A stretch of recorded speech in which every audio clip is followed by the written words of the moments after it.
Can you guys hear me?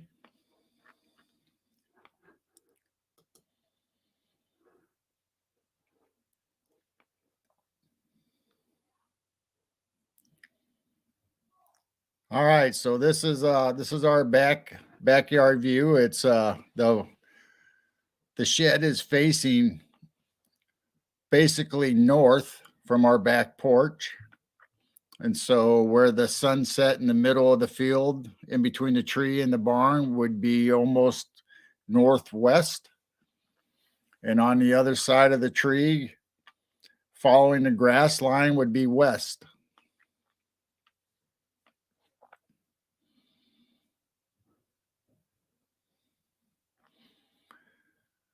So this is a Reolink camera, and we got it set up on a recorder so we can record the footage that we catch if we happen to see anything, whether it's deer or any activity in the backyard or the field. And hopefully the stars, when they start popping out, maybe we'll be able to catch some stars or something. It did pretty well on the airplane that went by.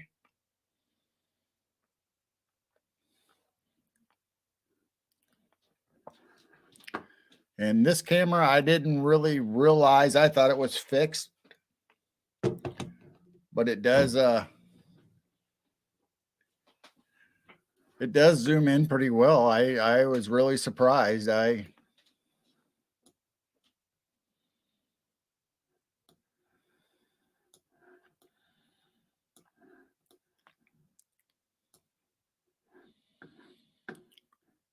So there's Jane's pets.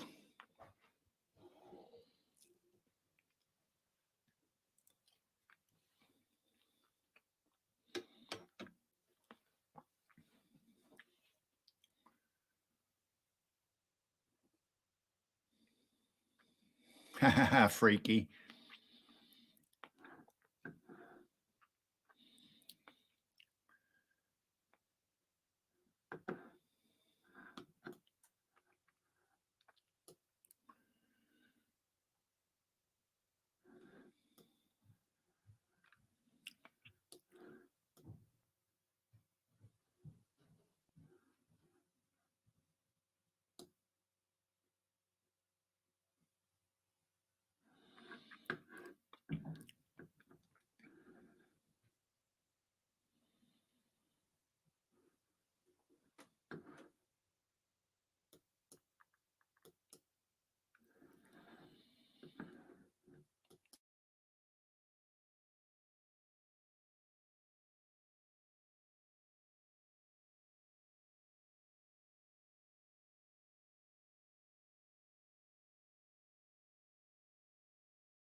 So I hope you guys are enjoying this, and we got more cameras to put up, and we have a hiking camera or a trail cam that we're gonna use, that possibly, if you don't, you can live stream with it. So we'll be showing you views from when we go out to on nature hikes or trails, kind of like what Long Island Bigfoot does. And we'll be showing you some different areas around our county or our area. So I hope you guys are all enjoying the view, and in chat, just let me know if you want me to zoom in or change the angle, because obviously we can do that now, and I didn't realize we could. So I'm still figuring this camera out because we just literally put it up right before we started live streaming.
So this is our first run using this camera. Like I said, we just put it up like hours ago and figured out how to add it to our StreamYard, and we might create a 24/7 if we get it all figured out on YouTube, where you can just go straight to the channel and watch it anytime you want, whether it's going to be the chickens or the backyard, or at nighttime it'll probably be the night sky. Well, right now all we have to show is the field behind us, which is roughly 50 acres, and then there's another field past it that's another farmer's, and the tree line is a subdivision or a small housing units that are over there on the tree line. And then if you go east from where you see the chickens, that would be the Illinois River a few miles away from us.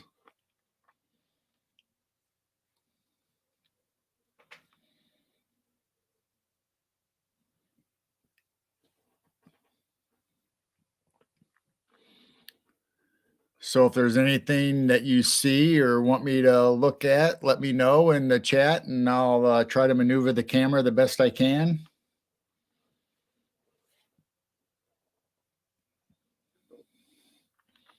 So I'm hoping you're enjoying the scenery, and hopefully we'll get some more colors out of the sunset before it completely goes away. And oh, there goes a plane.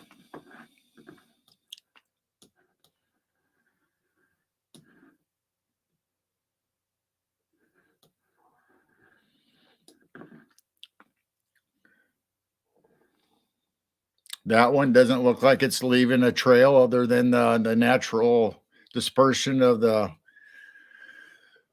air and the moisture coming off of the engines.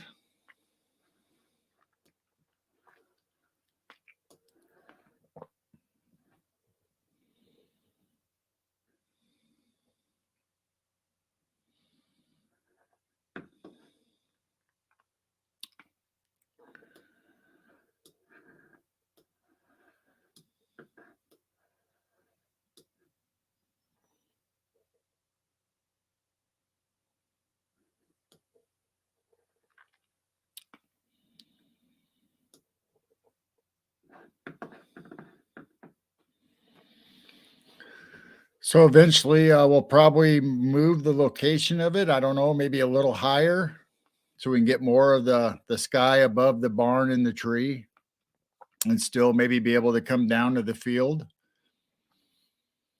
But we got another camera that will be able to pan, tilt, zoom, and move around a lot easier than this camera is because this one I have to actually scroll the screen. And this camera actually has a 150 viewing range, so it's like two cameras in a row, side by side, showing you one image.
Well, once we figure out the outside audio on how to get the camera's audio to stream with our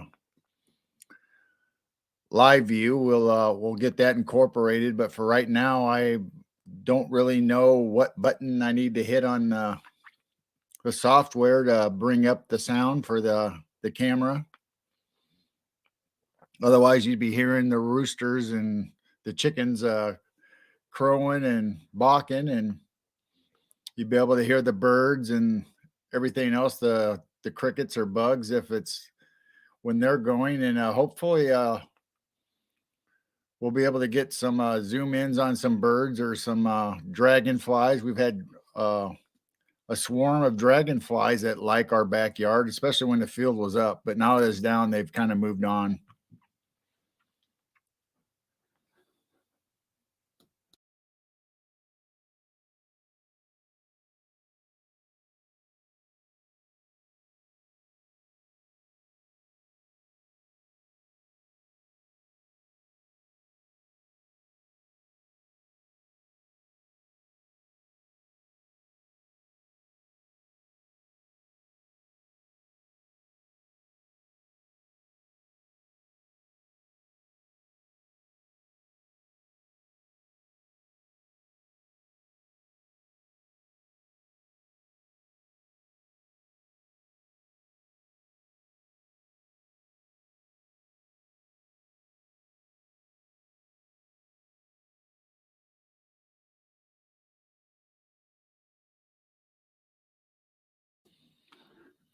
Also, during the summer, that field and our all the green grass, you have lightning bugs. And the field, this is full of lightning bugs at night in the evenings for us during the summer. So that would be something neat to catch if we ever get the camera functioning the way we want it to and set up just right, and we'll be able to show different things other than the night sky or stuff that goes along with the night sky, whether it's the bats in the evening that fly through our backyard and around the field. And we'll be able to show you the purple martins that that use our 3 houses that we have set up, and we're getting ready to put a 4th one up for next year because they fill them all up.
So as you can see, it's starting to get a little darker now. We're getting more towards dusk right now, and we'll be able to see how well this camera pans out at night, whether the stars will start showing up on screen eventually, and hopefully we'll be able to see something in the sky, whether it's a plane or something else moving, and maybe we can zoom in and see how it works at night. And this camera also has night color, so when you turn on the spotlights or the infrared, then it'll seem like daylight, kind of. You'll be able to see a lot better. You'll see some colors like the grass you should be able to see. Of course, the chickens will be in bed by then.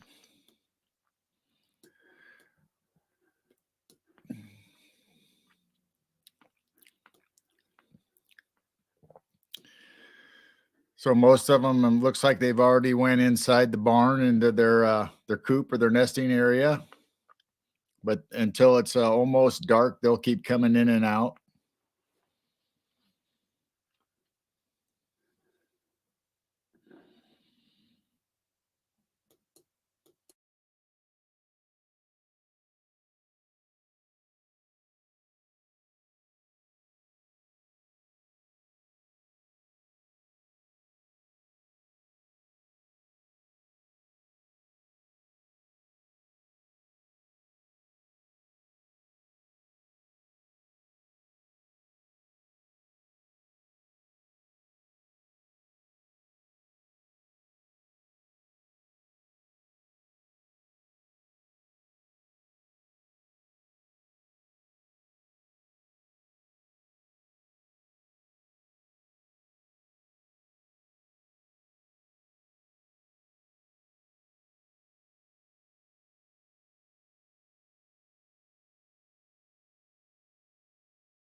So as Jane was pointing out in chat, that white picket fence is actually our neighbor, which um, no one is there right at the moment, and that is an apple tree right hanging over by that fence.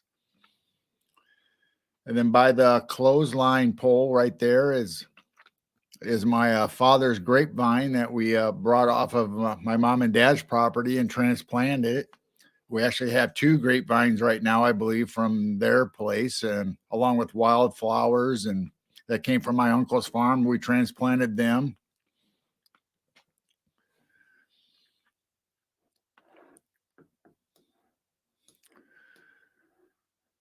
And then on that old tree, we kept the stump and we put a bird bath basically, but it's really a big metal bowl and it rings like a singing bowl if you hit it just right. And I believe the deer and the coons and other animals come up and get water out of it, especially at night when we're not paying attention. I think they come up and feed off of bird seed and everything else that we leave out there.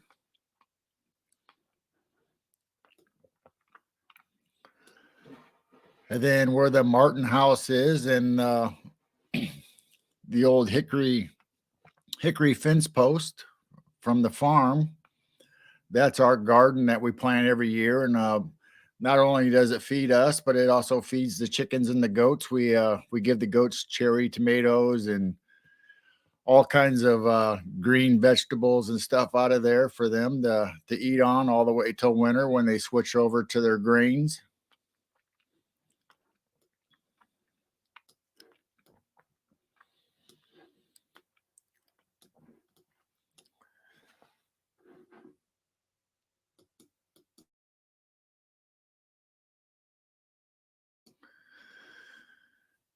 Then that's our chicken coop. That's a 10 by 10 chicken coop. And so it's 10 feet wide, 10 feet tall, and it's square, obviously. So they have plenty of room there. Then they have another bigger pen right next to it that they can freely go in and roam around. But we have it covered with chicken wire because we get hawks out here, red-tailed hawks, and a couple other varieties that like to come in and take chickens. So we fenced it all in. Then on the back side of that chicken coop is a goat pen, which you can't really see very well, but it's closer to the field. And then there's the three. I don't know if you can see my cursor, probably not, but there's three Martin houses And I believe we had maybe 25 pair, male and female purple martins this year that mated, and we just had all kinds of babies flying around this year before they left for the season.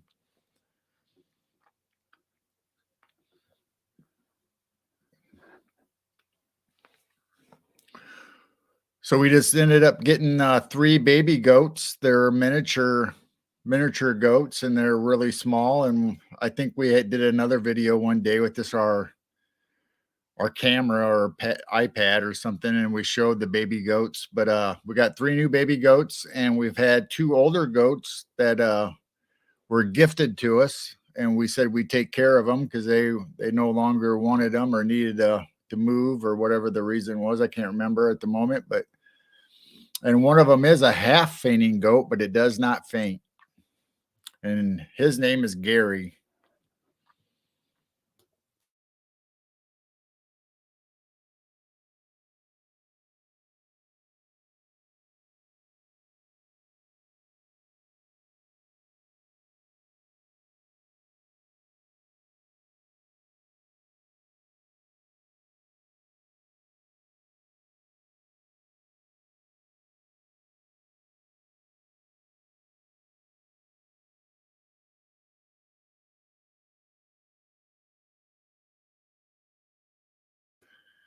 Well, look at that. We caught our first intruder.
So yeah, so far this camera seems to be working out really well. We're still waiting for the night sky to see how it performs.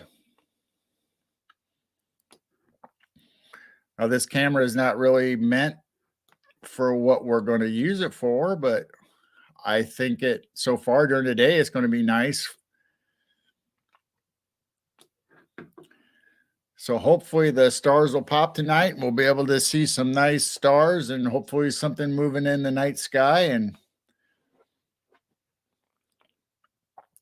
but yeah, this we're blessed to live where we live because we have a lot of a country view and a lot of surrounding fields around us. So it's not like we're living right in the middle of town or anything, and we're able to keep animals and plant gardens and harvest our grapes and enjoy the countryside a little bit while still have the convenience of town.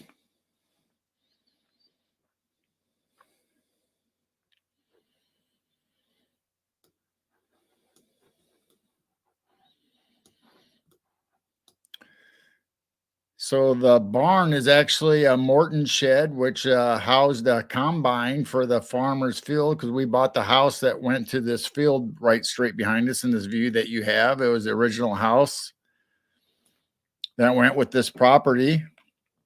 And we had the option to buy the Morton building, so we bought it too. So that's at night. That's where our chickens and goats go because we have doors cut in the end there where the pens are. So it keeps them safe from predators at night.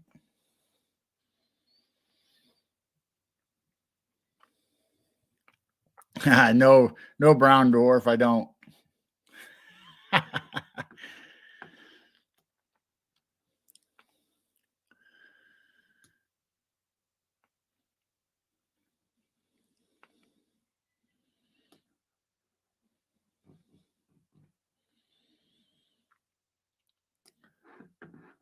So it'll be interesting to see how this camera does actually perform at night because, like I said, does have night color, or with the floodlights and IR lights, depending on which one you have on, will give you the simulated night vision. So it's not truly night vision, but so far I'm pretty impressed with the quality. And the other camera that we're going to hook up has the same capabilities, but it has a stronger zoom in it, but it doesn't quite have the full 150 range like this camera does, but it does. The new one, the other one we're going to hook up later this week or sometime, will be able to pan, tilt, and zoom.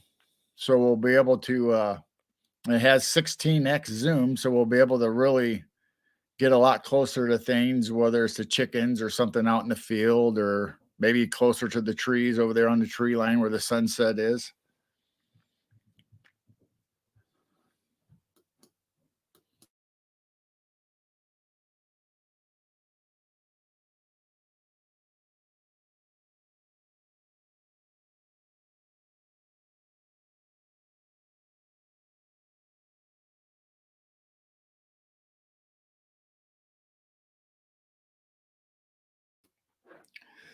So I'm glad to see you guys all popping in and chat and saying hi to everybody and saying hi to us. And we're so appreciative that you guys are here, and we love you very much.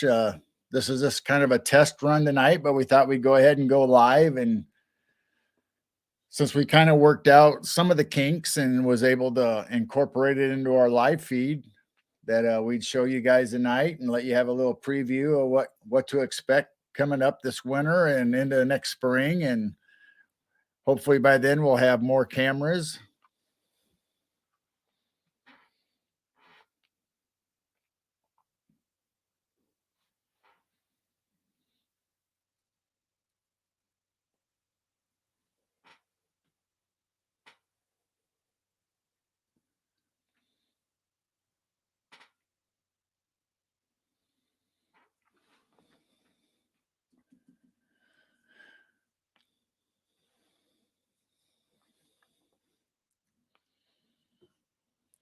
So far it's starting to get a little more closer to dusk, and colors are still with us. It's still showing color pretty good with just the natural lighting that it has right now.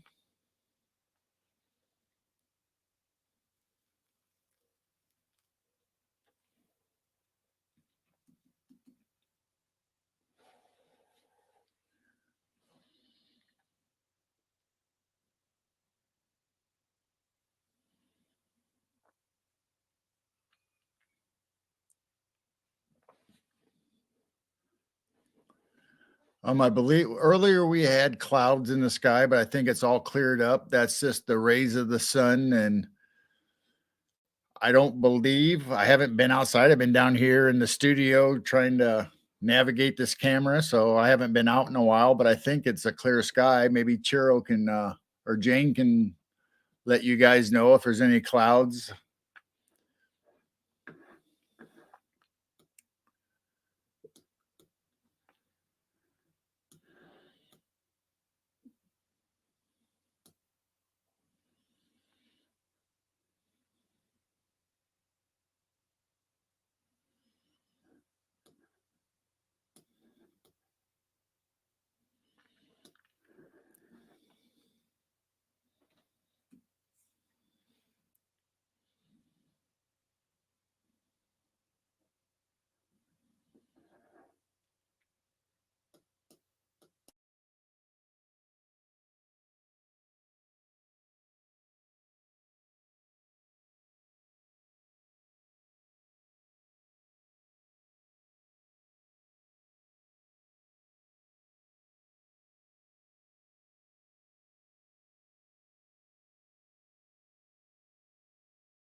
So it's just starting to get a little darker out. So hopefully we'll be able to see the night sky and some stars popping out, because it's been, since the moon has been not as bright in the early evening. Hopefully we'll start to see some constellations or something pop up. I don't know if I have the camera set up exactly right for the Big Dipper, but this is generally the area where the Big Dipper shows up for us. I might have to adjust the mounting to try to get it up higher in the sky for nighttime, if that's what we're going to use this camera for. But we, like I said, we're going to add more cameras, so we might have one or two fixed right on the Big Dipper. And we got a Pleiades. Oh, there's a deer. The deer decided to come out tonight.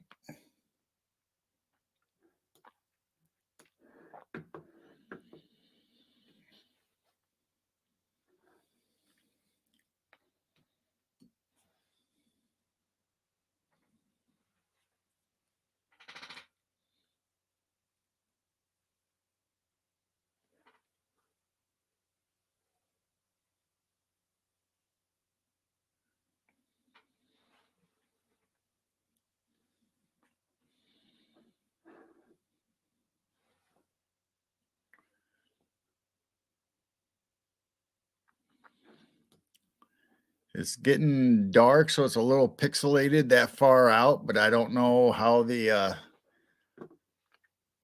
spotlight is going to zip out in the field. I know it'll illuminate our backyard.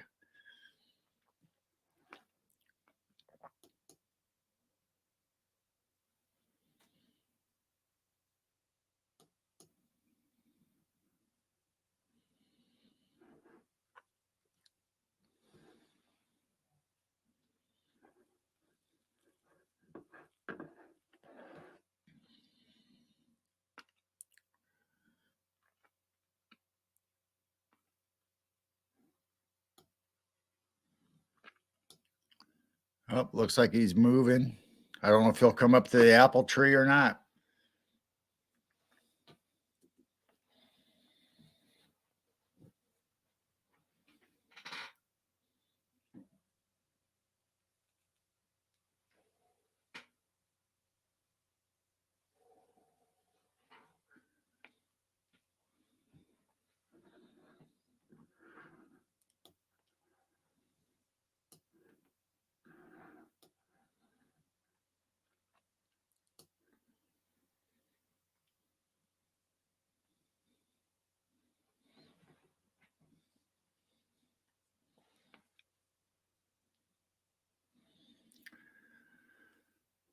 So I hope you guys are enjoying the sunset till it gets totally dark out, and then we'll see how the night vision or the color night camera works on this, and see what we can pick up in the night sky and see how it illuminates the yard. And we'll play with the infrared lighting and the spotlight and see what it'll show us.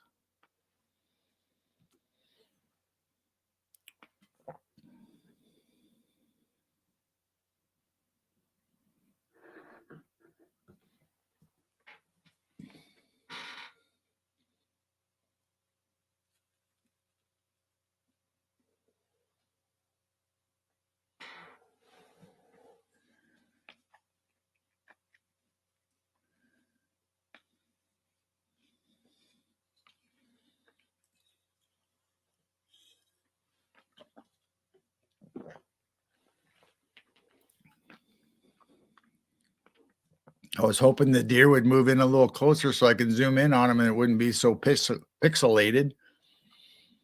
But maybe he's going to keep his distance for a while. He might not, that one might not be the one that comes up to the apple tree, but now there's another one out in the field. There's two of them in view right now.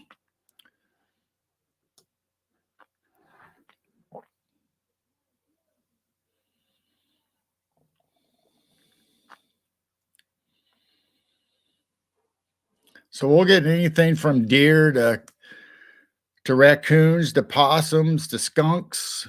They'll come up in our yard and they'll try to eat from underneath the bird feeders. And like I said, the deer will come up and eat off the apple trees, or they'll just sit out there and munch on the leftover corn from when the farmer harvested this year.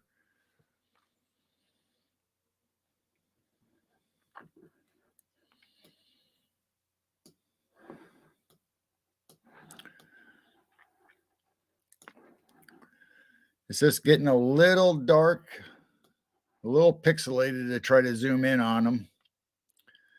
So it looks like we can see them a little better when I zoom out.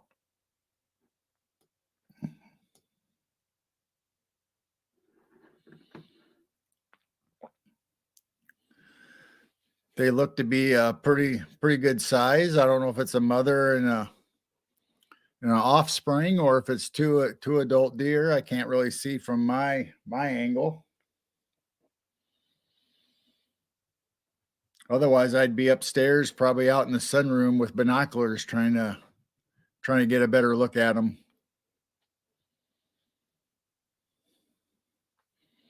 So you can tell it's getting a little darker out. You can see the colors popping a little better. You see some of the houses across by the trees where the lights are starting to come on.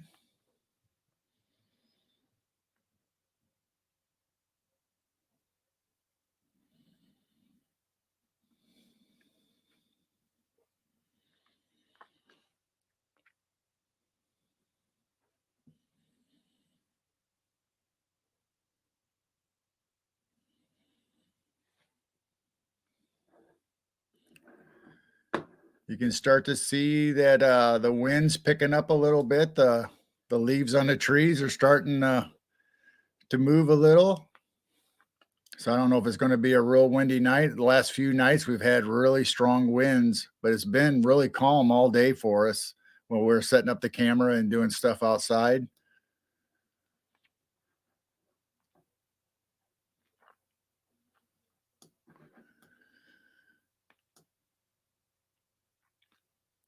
So I don't know. Let me know how it's showing up on your guys' end, depending on what device you're using, or whether you're watching it on a big screen or if you're watching it on a computer or your tablet or phone. Let me know what it looks like on your guys' end. Are the colors looking as nice as it is on my monitor down here in the studio, or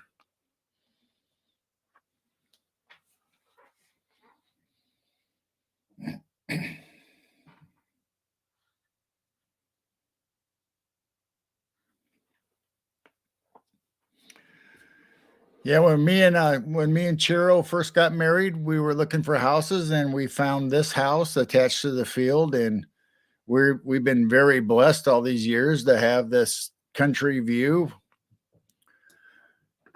and be able to see all the wildlife. And like we said, we kind of grew it into a little mini farm, even though we don't have the farm property, but we have a little bit of property around our house, and that barn is actually is considered country, where our house is actually in city limits. So we're able to have chickens and goats, and I don't know if we'll add turkeys or maybe a miniature donkey or a miniature horse or something. I don't know. We have the room in the barn definitely for it, but we might have to expand the pens to give them more grazing room or running room if we get something a little bigger than the goats.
So it just switched over to grayscale for right now because it's getting dark enough. And if you see that line that goes in between my screen. This is actually a two lens camera that makes the 150-degree view for us. So when the sunset goes down a little bit more, it'll all get to the same color. So that might be the only downfall of this camera right at the moment. But let's see if the spotlight changes anything or the IR.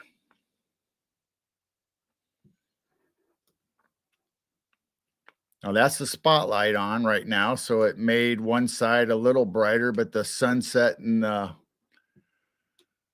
light off the other side of the camera is still affecting us.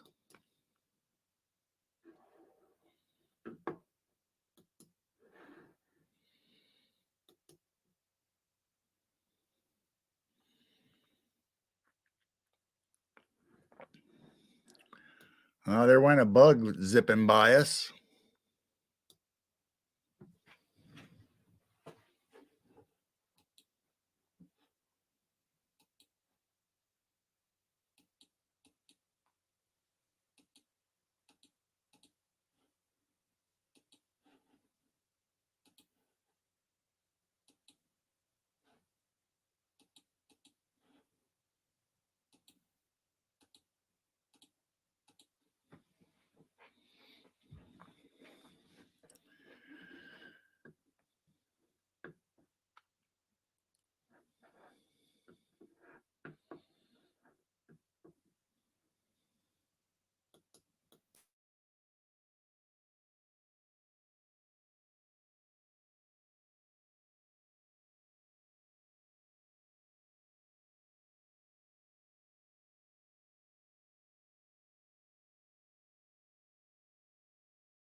So that once again is with the spotlights on, and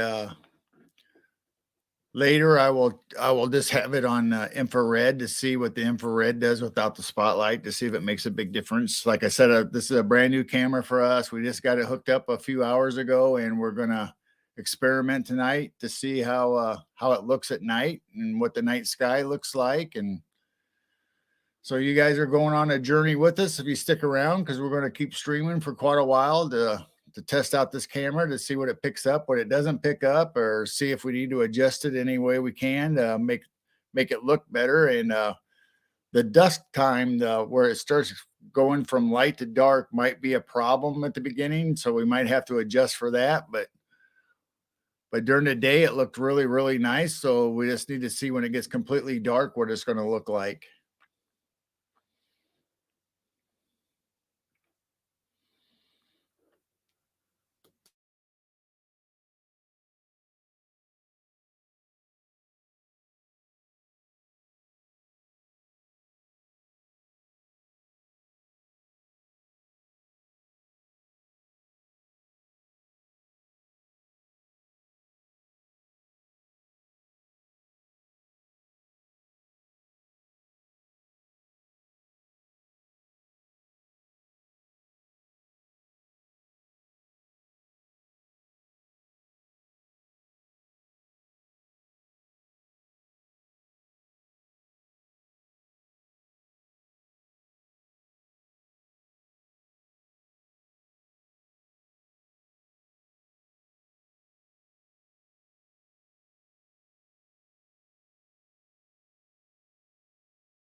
So once again, we're waiting for it to get dark, and we'll see how this camera performs when it's completely dark out. But you can see the line in the middle is a left and a right camera, so it's two camera lenses combined into make one picture.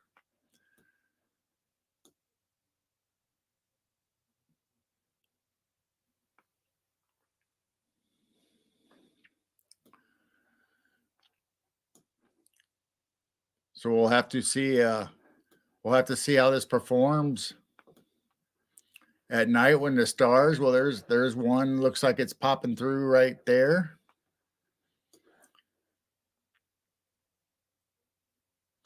So maybe this will pick up stars pretty nice. And there goes a plane flashing across the top of the screen.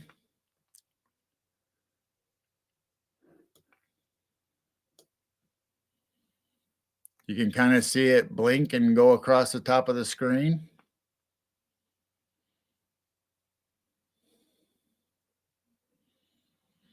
So we'll have to wait just a little bit longer for it to get completely dark and for the sun to go down, and we'll see how we can adjust this to give us a better vision at night. So this is supposed to be with the spotlights on. And the grayscale, I believe, is why we're with the infrared lights on.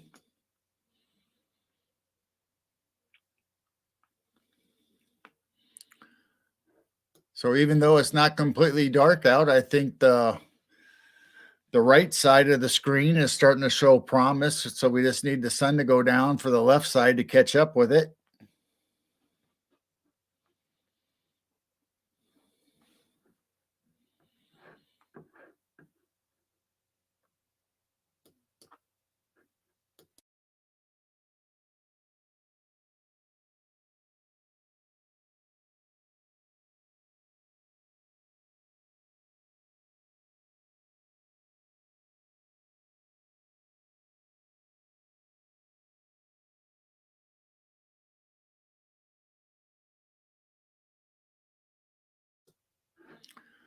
Looks like we have some cobwebs blowing in the view of the camera. We're going to have to take care of those so we don't think it's some kind of anomaly in the sky or in front of the camera.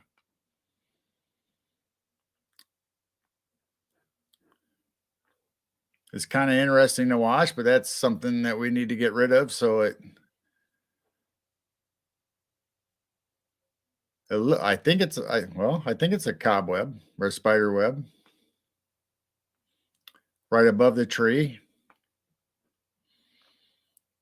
So it's dipping down in front of the camera.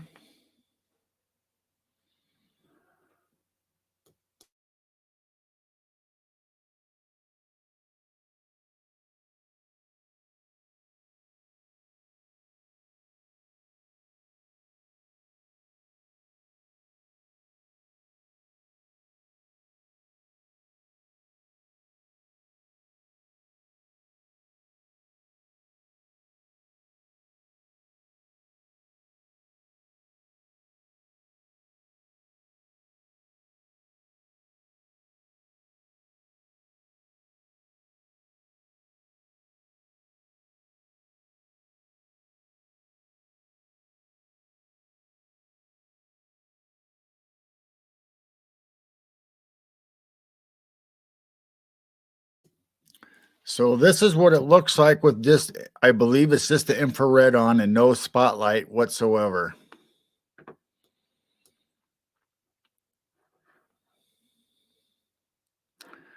So there up on top, you can start to see a couple of the stars popping out. They look a little brighter with this infrared on for the illuminating the field in the backyard.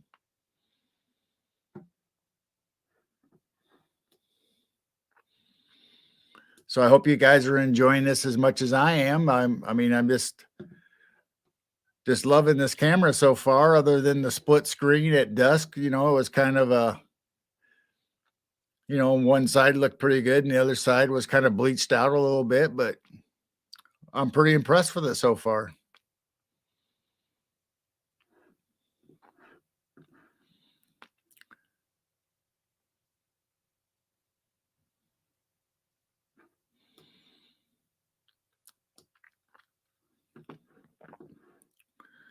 So the blinking light is actually, I believe, either the farmer's irrigation or it might be the light on top of the water tower.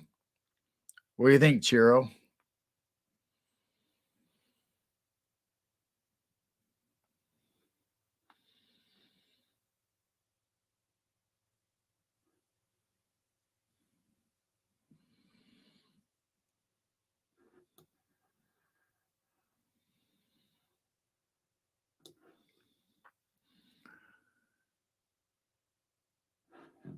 I believe that is the Big Dipper starting to show. You can see a little bit of the handle. I don't know how big your guys' screens are, if you can see that or not. I'm trying to zoom in where I don't lose it. But I think you can start to see the four. You can definitely see the handle, the three stars for the handle going down to the pan, and you're starting to see the bottom and upper right star for the pan.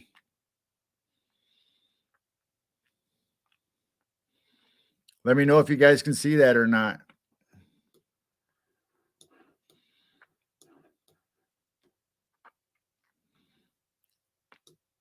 So that's zoomed in.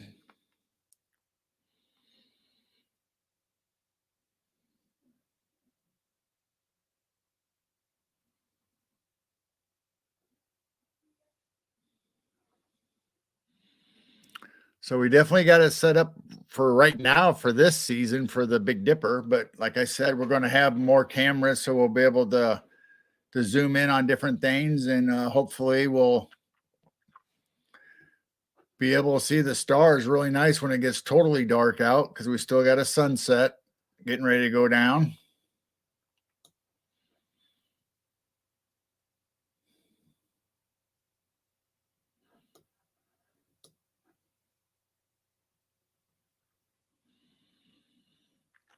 So far with the sunset still out, I'm pretty happy that you can see the Big Dipper starting to appear.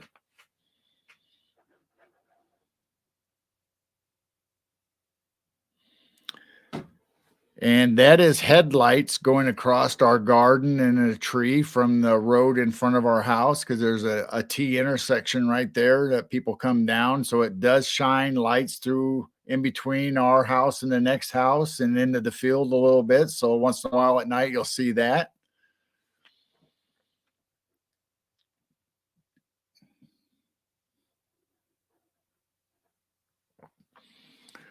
Well, Freaky Geek, maybe if we get the right camera, we'll be able to show you some moon shots, because like I said, we're going to be adding more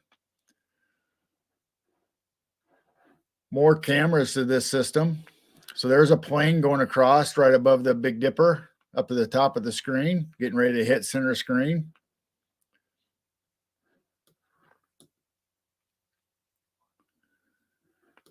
So that's what that flashing light is, getting ready to go out of our screen because it's going a different direction than what our camera set up to capture. So we might have to adjust for some of that to go a little higher.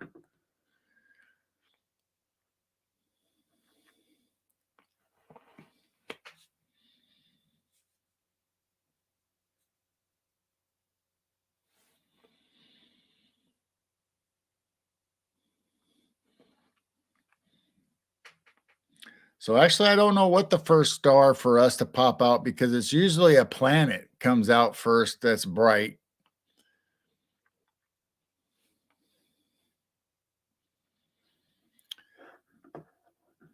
So sorry I haven't said hi to everybody in chat. I've been busy trying to adjust the settings and give you guys a better view and play with this camera to try to get the settings set right. But hello, Susie B. Hi, Fast Hemi. Hi, Freaky Geek. Hi, Maggie. Hi, Gary. We've had quite a few people pop in and out, so I don't know if I've missed people. Forest Friends, Gemini Moon, Brown Dwarf, Moon at Noon. I want to say Michelle, but I don't know if that's how you pronounce your name. So let me know in chat if I'm saying Michelle or if it's pronounced some other way. I'm sorry if I'm mispronouncing it. We had C. Duke earlier. We had Larry Mitzner.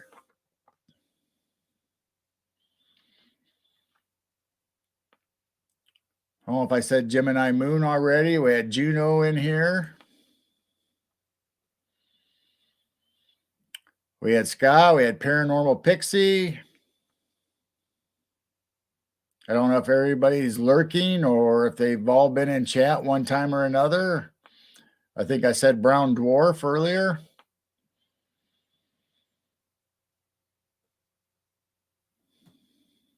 So I don't know if anybody's in chat or out there lurking, want to pop in and just say hi to everybody. And there's Richard Jr. Thanks for coming.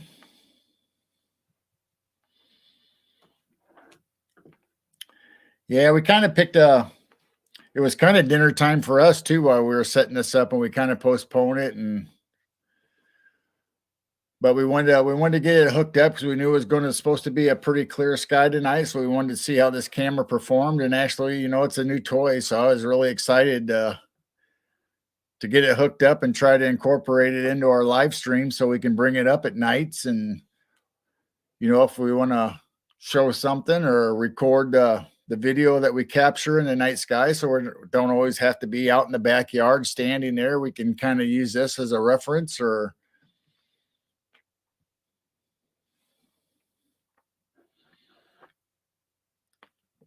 So it's starting to get a little darker. The stars are starting to pop a little better. Like I said, I don't think I had the camera exactly set right to capture the whole night sky because we want to be able to see the field, if something happens out in the field or in our backyard.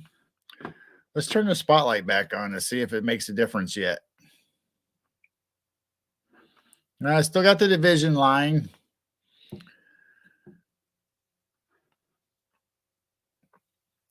It is adding a little color where you can still kind of see the grass. So it probably has to be darker for the grass to really start to pop at night for this camera.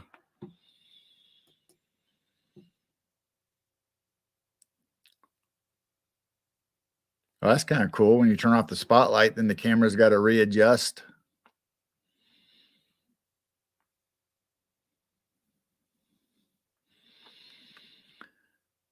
So you can see people's houses, the lights starting to appear across the field and the trees. You can see their lights a little bit inside the trees because the trees were a lot thicker, but the farmers started to thin them out.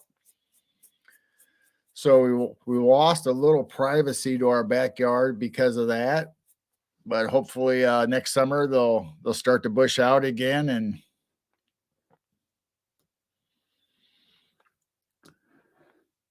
still seeing the Big Dipper pretty nice.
So I hope you're enjoying tonight's live feed while we're testing out this camera. So far, I have to say I'm pretty impressed with it. It might not be as high quality as our actual night vision video camera that we usually capture our things moving in the sky or constellations or whatever we're capturing out in the field. But so far for the sky, I think it's doing pretty good. And like I said, the sunrise isn't quite all the way down yet, so we'll have to wait a little bit longer to see what's going on.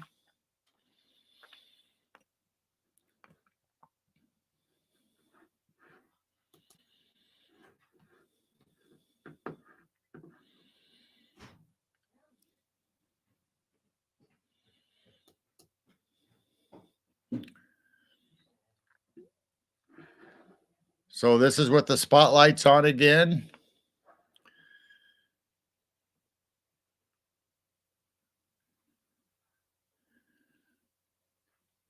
All right, I'm heading outside.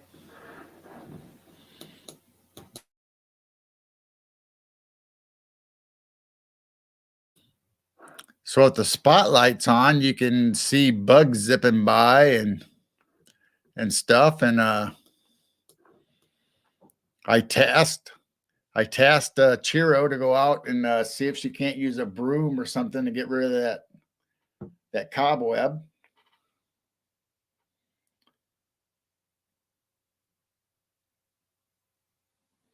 Like that.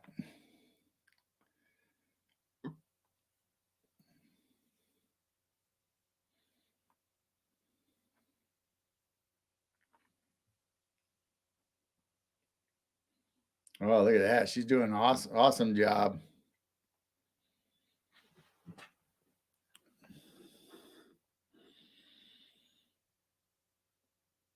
Oh, look at all the dust and stuff flying off that broom. I'm assuming that's what that is.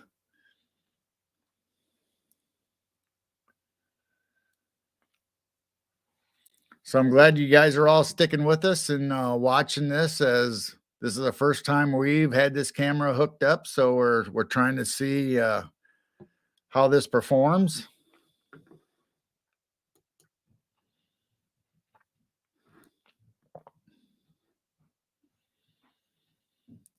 So now that I turned off the spotlight, we'll have to see if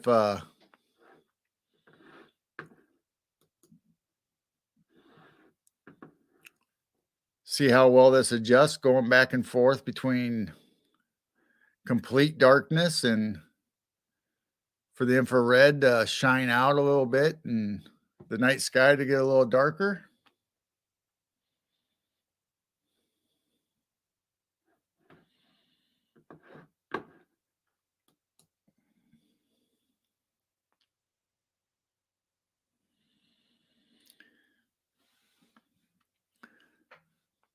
Very good, Chiro. I think you got the cobwebs just fine. I just not sure why the spotlight might be reflecting off the gutter right there too bright for that side of the camera. So that might be a problem at night with the spotlight.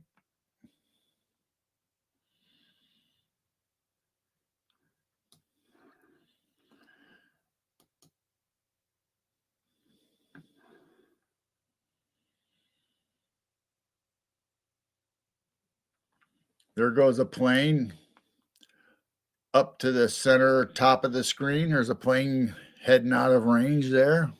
So we were messing around with the spotlight and couldn't see it come into the view.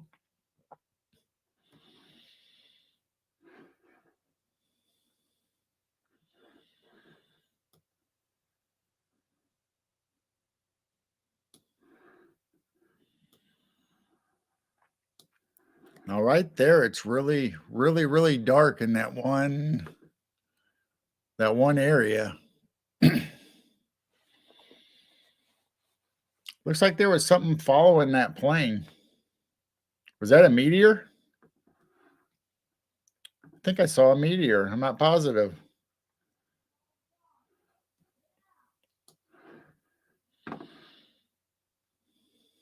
Well, that was cool. That came out really nice. Did you guys in chat see that? Did you guys see the falling star? While I was paying attention to the airplane, then all of a sudden, falling star shot across the middle of the screen.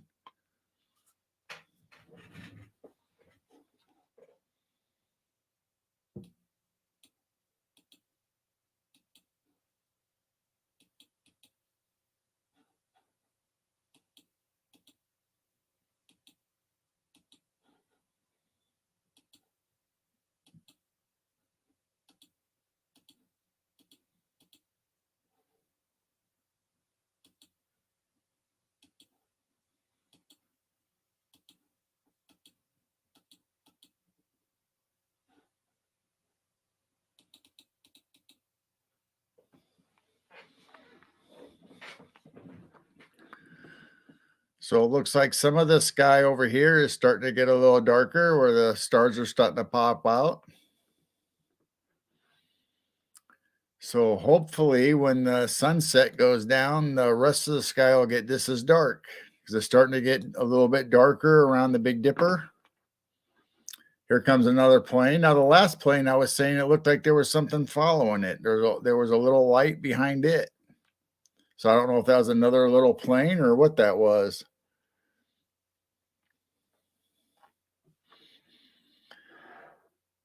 Hey, Mike, Long Island Bigfoot, thanks for coming. Blazer, we've been playing with a new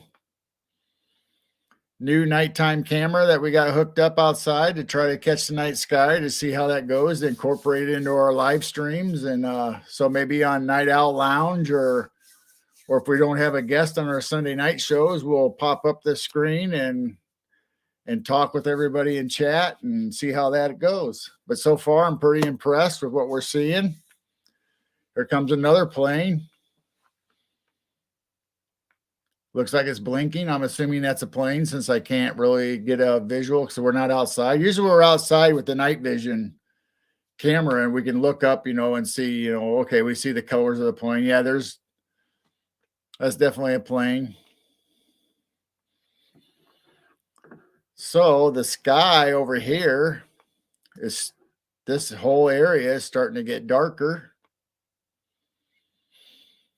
So as the sun goes completely down, hopefully the sky will look like that and the stars will start popping really nice for us tonight.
So that was me messing with the settings again, trying to see if the spotlight or there's other settings on this that I could use.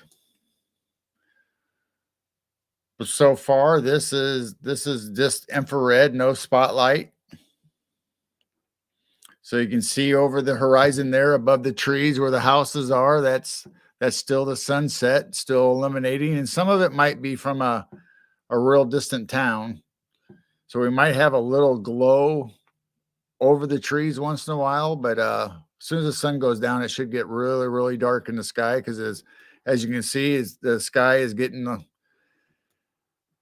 pretty dark compared to what it was when we first started because you could barely see the Big Dipper. Now it's starting to pop really good. You can actually, at least on my screen, I can see all four stars of the pan, and definitely the handle's really nice.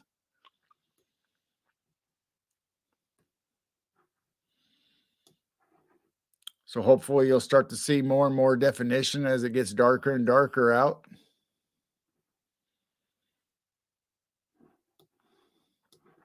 Yeah, let's zoom in on Big Dipper to see how good we're. Oh, look at all those stars popping out now.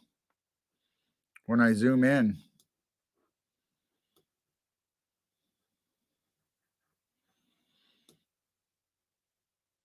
at least I think that's stars. Maybe it's just pixelation, but you can definitely see you see all the stars pop out right now on the Big Dipper.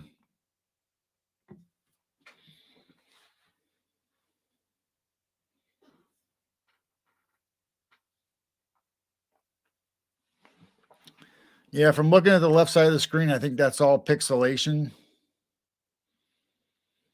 I think because of the two lenses on the camera that is still creating a problem on the left side because that's the brightest side where the sunset is catching.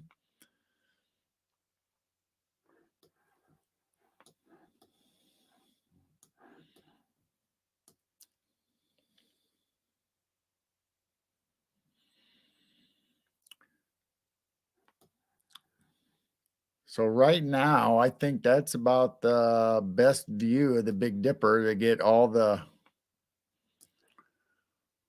stars in. So I'll leave it on that for a little bit till it gets a little more darker out. Then we'll start panning around to see what we can see, unless something pops up on the screen. Oh, we had the falling star or meteor. That was pretty cool when we were paying attention to a plane going across because I thought I saw something trailing behind the plane. Then all of a sudden we had the flash in the middle of the screen.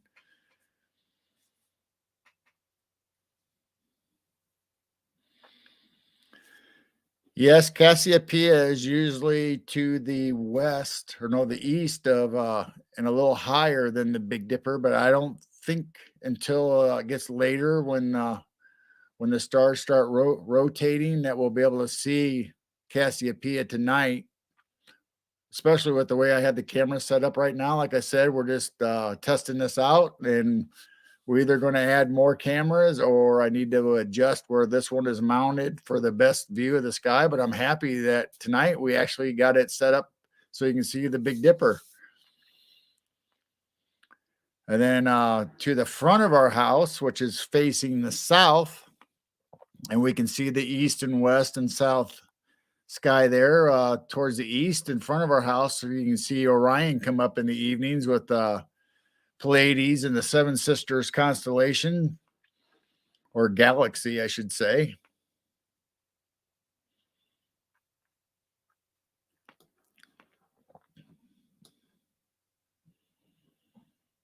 So yeah, I think if we get this quality, like the Big Dipper is showing right now, that'll be really nice to have this camera. And there down at the lower part is another plane going through right underneath the Big Dipper, the lowest star of the pan. You can see the flash going across the screen.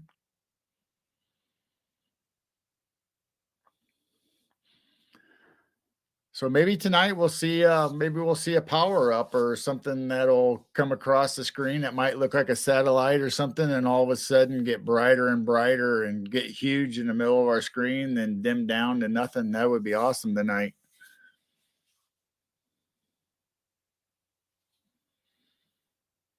Mike, Long Island Bigfoot, thanks for coming on Facebook. I don't know how many people actually tune into our Facebook feed, but we usually do a Facebook, YouTube and Twitch. Tonight, though, I just picked Facebook and YouTube to try to premiere this camera to see how it performs. And so far, I got to say, I'm loving this camera. I hope you guys are too.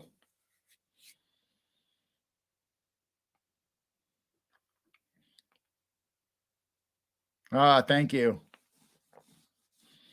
Yeah, if you guys can hit the like button for us and give us some hearts, if you're on YouTube or Facebook, each platform has different stuff. So yeah, Pixie, we actually do catch a lot of power-ups. Or actually, since I was working in the evenings, Jane was always doing the videotaping. So now we're adding more cameras since I've officially retired. I'll be home during the nights now, so we can work as a team and capture all this stuff. So yeah, we do get power-ups quite often, or at least that's what our conclusion is, that they're power-ups, that they're actually something other than satellites, but we're not 100% sure. Just like everything in this field, we're never 100% sure. We're just giving our opinions or what our views on it is. But we haven't really seen very many satellites, because we track the patterns of the satellites through all the apps and online maps, and we got Starlink apps, and we got the plane flight 24 radar. We got that app to be able to tell when planes go across. So usually when we see something that goes slow and then gets brighter and brighter and gets really bright compared to everything else on the screen and bigger, then it goes down to almost nothing. We're figuring it's not a satellite because we don't see it usually on the apps. So I hope I'm explaining everything okay, because I'm kind of a little giddy, just impressed with this camera so far. But I'm really liking the Big Dipper. It's really showing up nice. I hope you guys are able to see it on your phones or tablets or your computer, or if you're casting this to your big screen, it might be a better view. I don't know, because it's looking pretty nice on my computer monitor, but all devices don't necessarily show up as good as others. So there's a zoom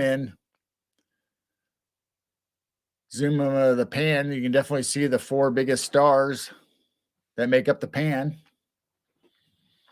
And in case anybody doesn't know, the Big Dipper is Ursa Major and the Little Dipper is Ursa Minor, or the Big Bear and Little Bear.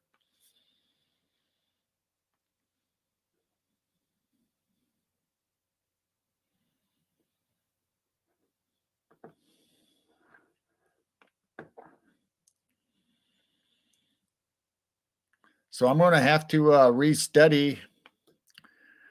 restudy my stars and constellations. I did take astronomy in college as one of my electives for my field, and so we used to go to the planetarium, and we used to go out in the field and have telescopes and stuff. So at one time I knew all my constellations and all the major stars, but that was many years ago. So I know some of it, or some of it's coming back, recalling it from memory. But I probably need to, now that we got a camera, we can start zooming around, and hopefully more cameras will pinpoint more constellations and stars. I'll have to start brushing up on my planets and where they're at night, and what you guys can see when we bring these screens up. And then hopefully we catch some phenomena in the meantime, while we're doing all this. That's the fun part, is when we're out here. This is the whole reason why we're putting these cameras up. So hopefully something does happen while we're showing this live to all you guys.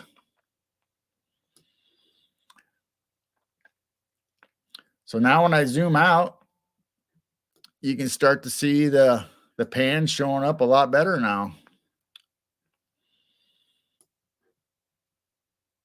Still see a little bit of pixelation and light over there by where the tree line is, where Jane captured where she normal over by that tree line is where Jane's been filming and capturing the orbs or what we're considering orbs, because we don't really know what they are. We know they're not bugs, because you can definitely tell the bugs when they zip by in front of the camera.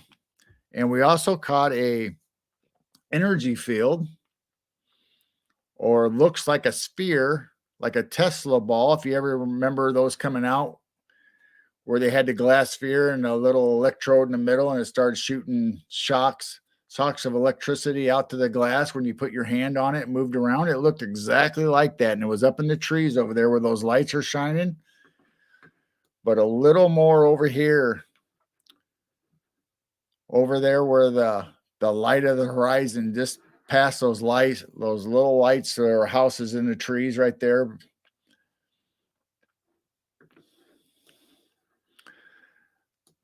But yes, it's starting to get really nice and dark out, and the Big Dipper is starting to shine really good, and some of the other stars around it are starting to pop now.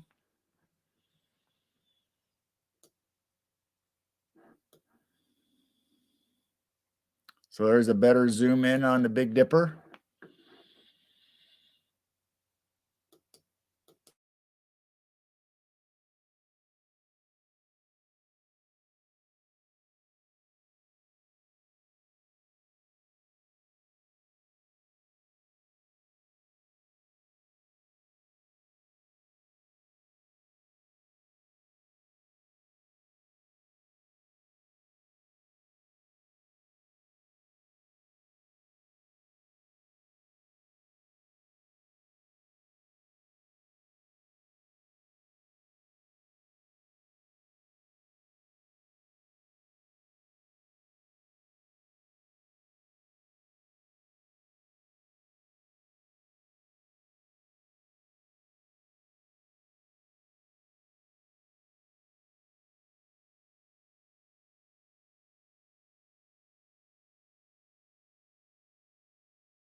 So it looks like we got two flashing planes going across the screen. So I hope you guys are enjoying this as much as I am. I mean, this is really fantastic. I'm really pleased and happy with the way it's showing the stars. I mean, this is actually a security camera where you're supposed to have it mounted underneath your eave, and we moved it up so we can get a better view of the sky. And during the day, you can still see the backyard. But I kept watching videos and doing research on it, and I picked this camera because I liked its capabilities. And I was hoping, and so far it's coming true, where you can actually start to see the stars popping, and there's another couple planes going across.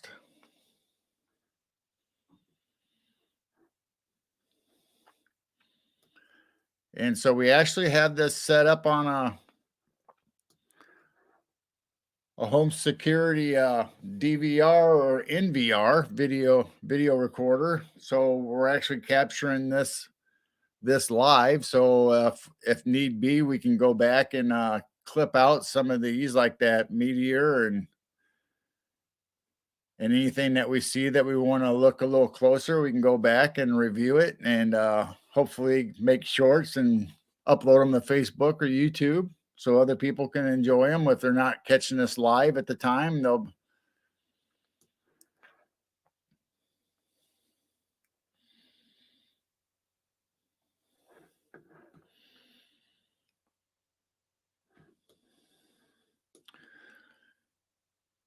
So I don't know. They'll probably pixelate out when I zoom in on them.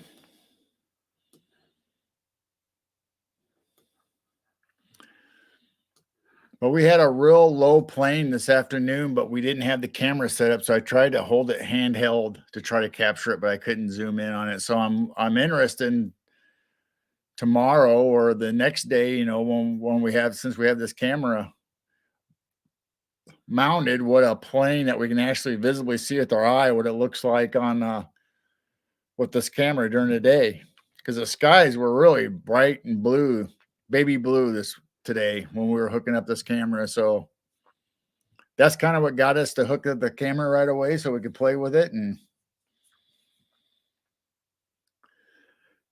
see how the night vision works, or the nighttime sky. And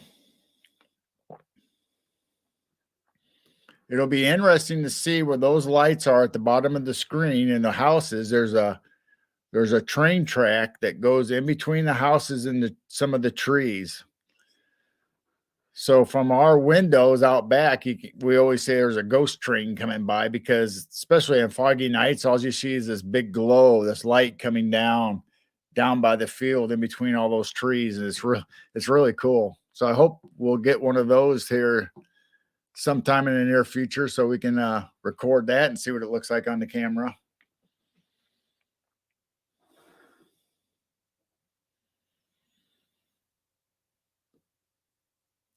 So it looks like our sky is getting a little darker, a little more widespread darkness across the whole viewing of the camera, except for that one area down there on the left. It looks like it's still a little pixelated, and I think that's because of still little remnants of the horizon down at the bottom.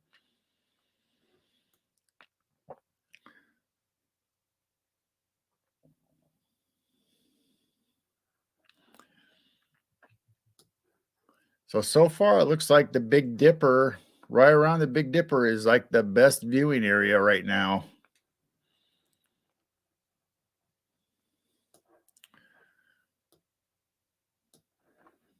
And if you notice the star that's connected to the handle and the pan, the fourth star that connects right there with the handle, it looks like it's going in and out. It looks like it goes in and out, gets a little brighter, it gets a little dimmer.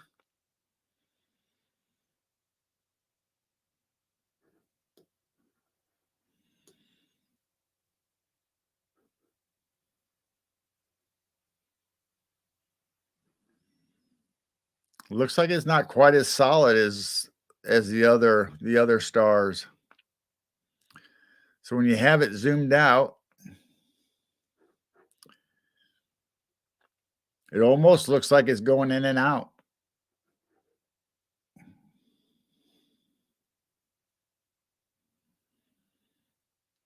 There's a plane above the Big Dipper.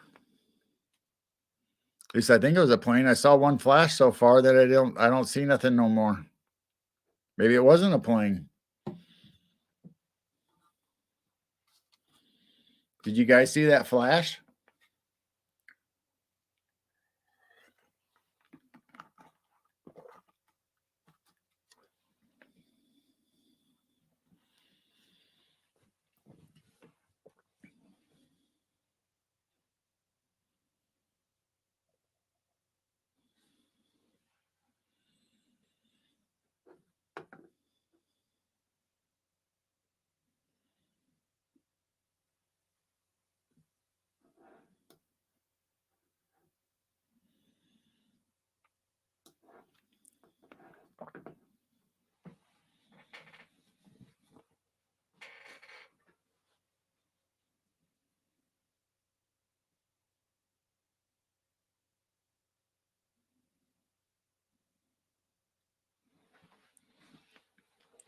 Hi, friends with monsters and everybody else that I fly by, Stu, and everybody that's been in chat tonight. I'm sorry if I haven't acknowledged you or seen you because I'm still messing with the settings on this camera and I'm trying to get the best view that we can to figure out how we need to set it up so we can bring it. And there's Penny Van. Hi, Penny. Danny Staton and Penny Van, Crystal J, and Long Island Bigfoot Mike. Friends with Monsters, Flyby Stu, already said. Nana Boss, hi. Thanks for coming in.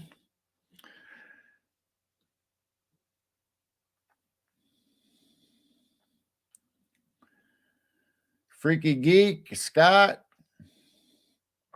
Crystal J, Pixelora, I said hi to you earlier.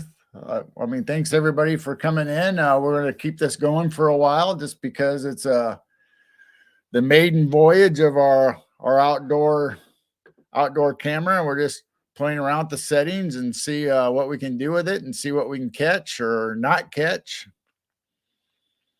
And bring all you guys in chat along with us to see what you guys think, because we're thinking about adding this to our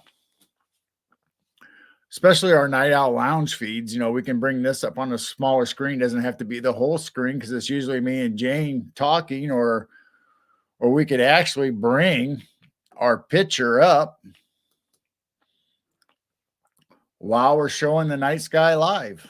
So we can have that capability using StreamYard, and eventually, if we get the settings right or decide if this is the right camera for us or we pick something different, we'll probably make a 24/7 live feed to YouTube, straight to YouTube, and we can also bring that up during our live feed on StreamYard. But we're thinking about dedicating a couple channels off of our Midwest Night Watchers that'll be 24/7 of whether it's the day sky or the field or the evening sky, or we might turn it on and off at different times. So I hope you guys are enjoying this. Let us know in the chat.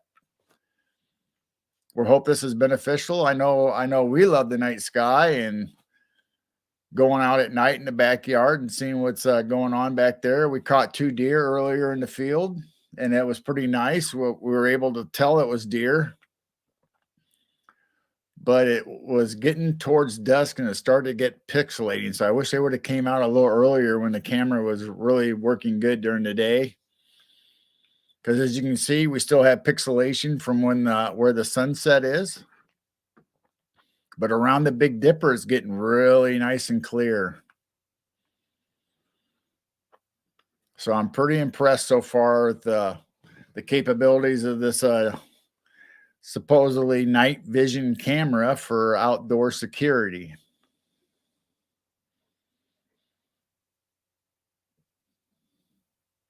Yeah, we might have to hook up a camera on inside of the barn or outside by the goat pen so people can enjoy the goats while they're watching the sky too.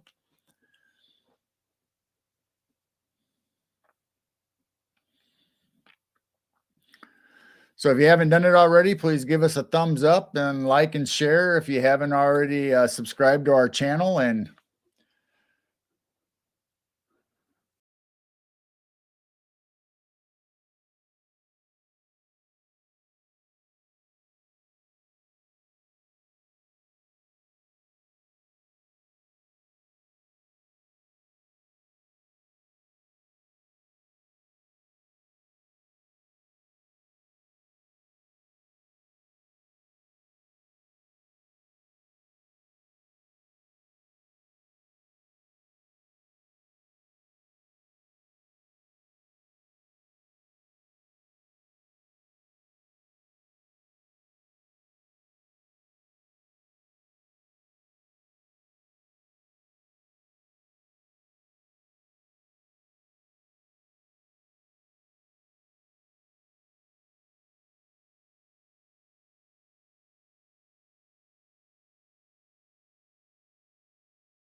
All right, how about now?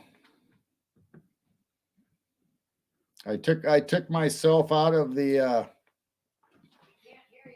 well, they can now. I messed up and clicked the wrong button, and I even though my mic's showing that I wasn't muted, I wasn't live during the stage, so you guys are still seeing the camera feed but not hearing what I was saying. I was talking about the planes going through, and Jane politely informed me that nobody could hear me.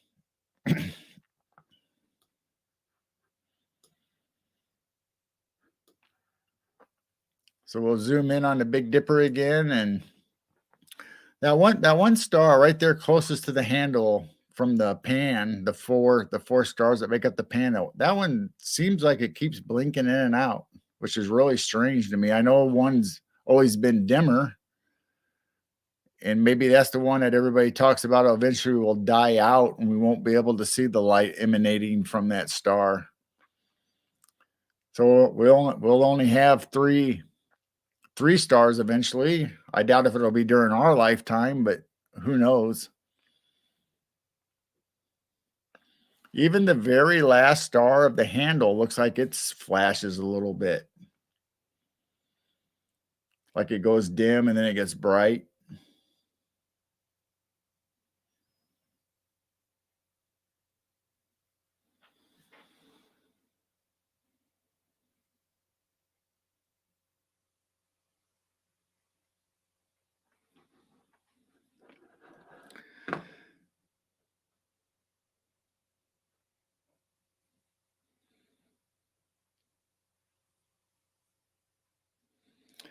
Yeah, Freaky Geek. I don't know. I don't know if it was wisdom or not, but I was definitely talking and I kept hearing James says, "Nobody can hear you."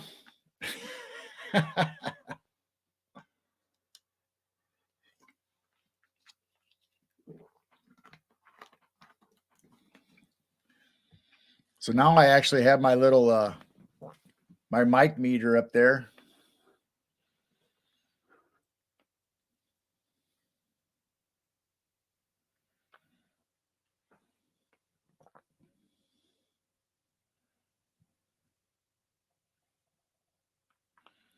So are you guys seeing the star on the pan fade in and out?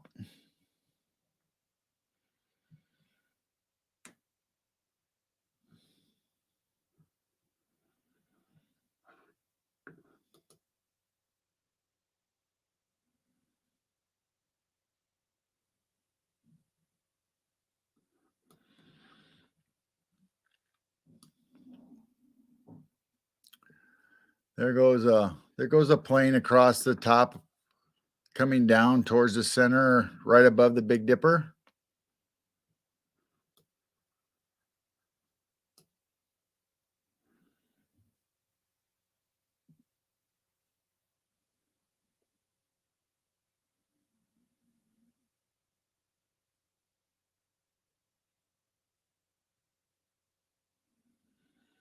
Now earlier when one was going towards the left top of the screen, just kind of like what this plane was doing. This one's going in a downward direction, but the other one was going in an upward direction towards the light. I thought I saw something trailing it or a little blip behind it.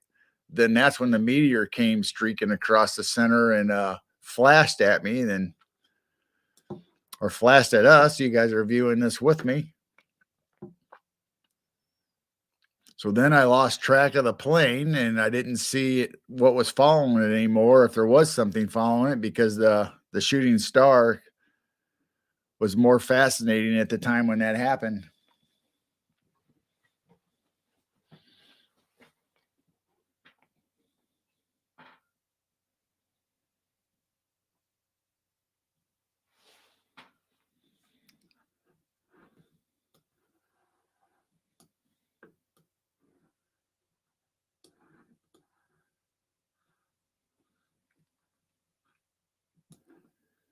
So right there above the pan, we're starting to get a few more stars that are getting brighter, is starting to pop out. A little less pixelated all over the whole screen.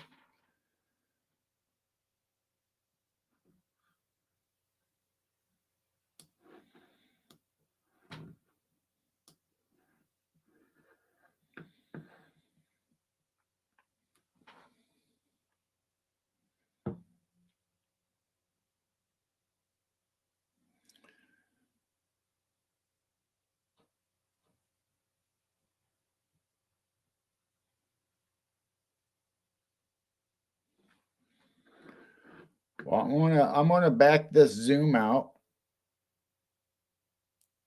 and see what these spotlights, how they work yet. See if they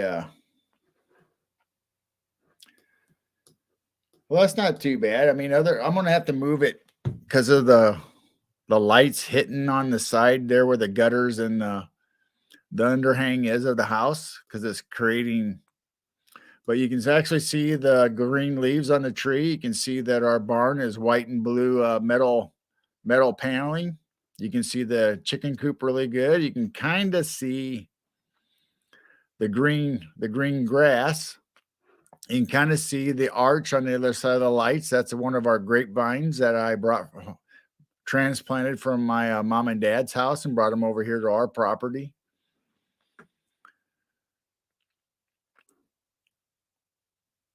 So it's the camera's definitely not set up for the spotlights very well, just for the fact it's gonna reflect off of the metal from the underhang and the eaves and the gutter. But I'm pretty impressed with it so far on the barn. It looks really nice on that side.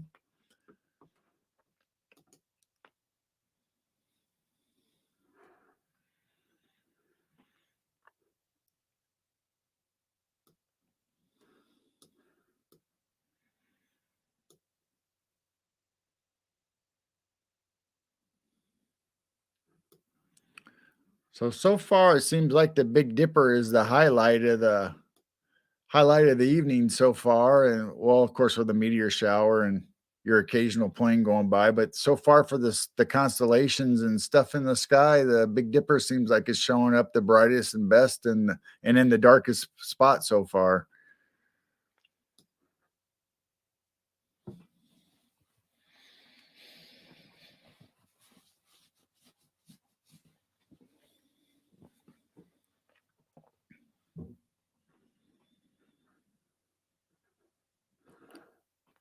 So it looks like we got a slow blinking plane or a slow blinking, I'm assuming plane.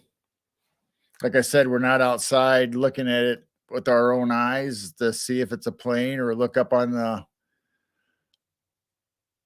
the flight path.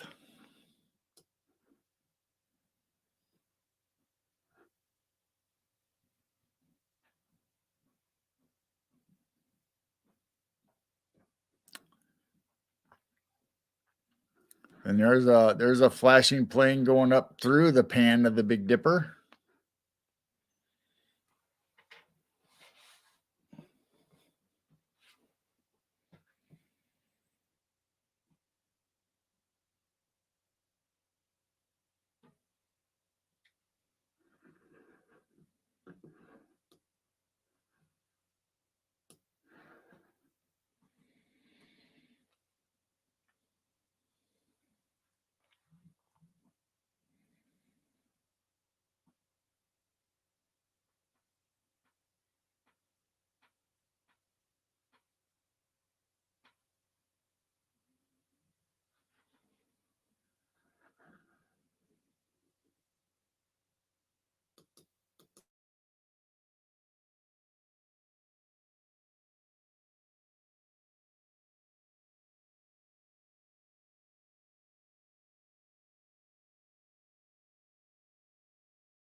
Well, it looks like we hit a little dead spot where there's no planes or any shooting stars or anything going on. We're going to keep rolling for a while longer yet to see how dark the screen will get and how bright the stars will actually get. And we're just going to keep letting it roll. And thank you all for coming. I'm still going to be here in chat, and I'll be popping in and out talking like I have been if anything comes up on screen. And so feel free to stay with us and talk to each other in the chats. And hopefully something will come up on screen while we're watching the Big Dipper or waiting for it to get totally dark. And it looks like we're getting close.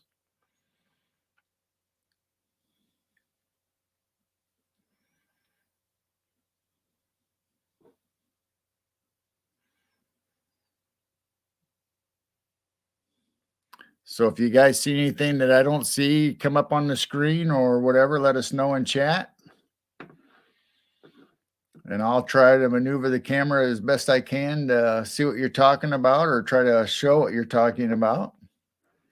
Like I said, it's a brand new camera and I'm trying to get used to it on how it works and functions and all the bells and whistles.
Well, I'm gonna take this a little bit of a break and get something to drink, and then I'll be back down. But I'm gonna leave this rolling in the meantime. So please, please talk amongst yourselves in the chat and let me know what you think of the camera, or if you see anything on screen while I'm getting something to drink. Please let us know, and we'll try to figure out what it is. Thank you.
All right, I'm back.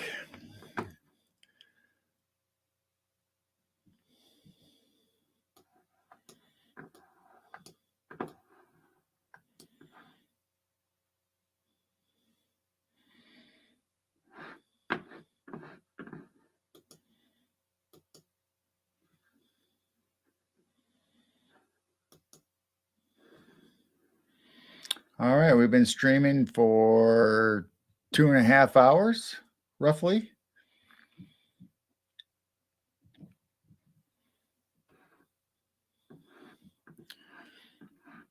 And so far, we've seen a few things in the sky. Most of them are airplanes, and we saw a shooting star, possibly two shooting stars. I saw something else flash, but I didn't catch it fast enough to see what it was or identify it.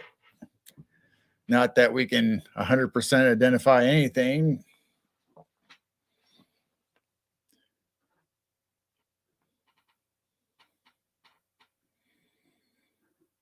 So I'm glad everybody that popped in tonight and was watching us as we previewed or premiered our camera footage that we're going to start implementing, hopefully, on a regular basis into our shows or into our Night Owl Lounge show. So thank you all that's still here and have tuned in throughout the 2 hours that we've been going, and we're just going to keep letting it roll to see what we catch and see how this works when it gets pitch dark outside. Still have a little pixelation down here, and I don't know if it's from the lights of the houses or if it's still from the horizon. We still got planes going by, and it could be, some of that pixelation could be lights bouncing off of clouds. There could be some clouds out. Since I'm not outside and I'm here in the studio watching it on a monitor like you guys all are on home, I really don't know.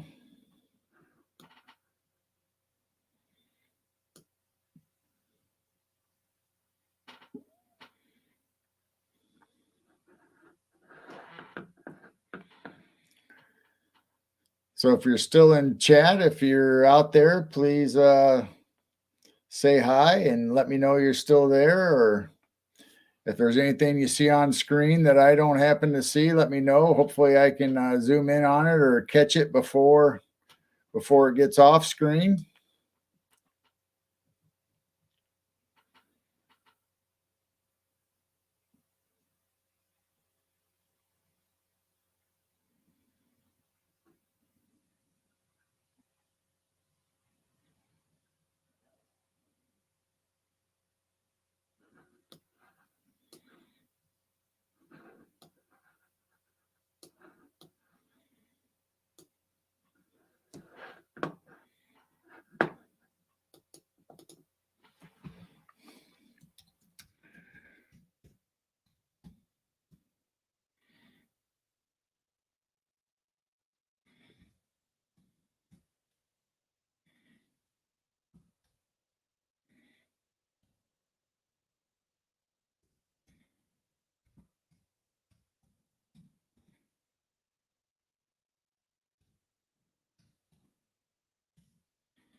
Yep, here comes a slow flasher into into the screen from the right hand, heading towards the pan and the handle of the Big Dipper. Thanks, Gary, for helping mod tonight and putting stuff up on the screen.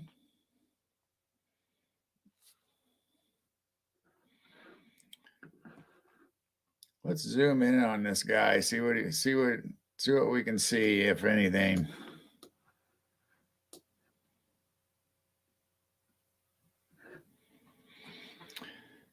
Doesn't really help to zoom in on him, it looks like. Not right now, or at least with this camera.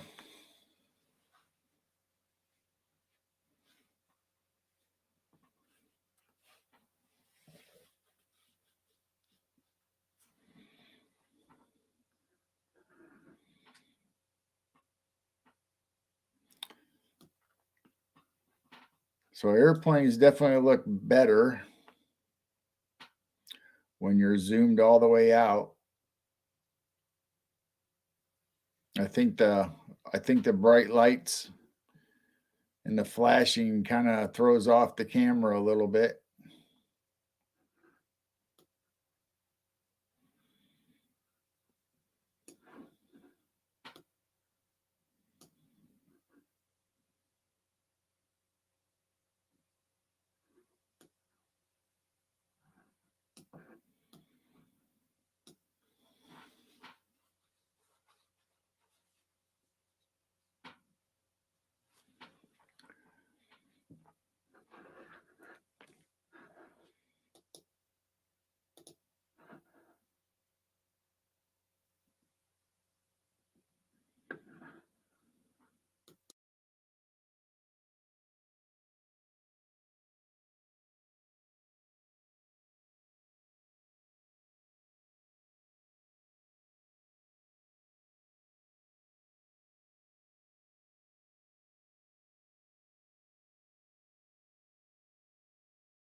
Looks like we have a couple planes coming in, one after another from left to right, which would be our west to our northeast.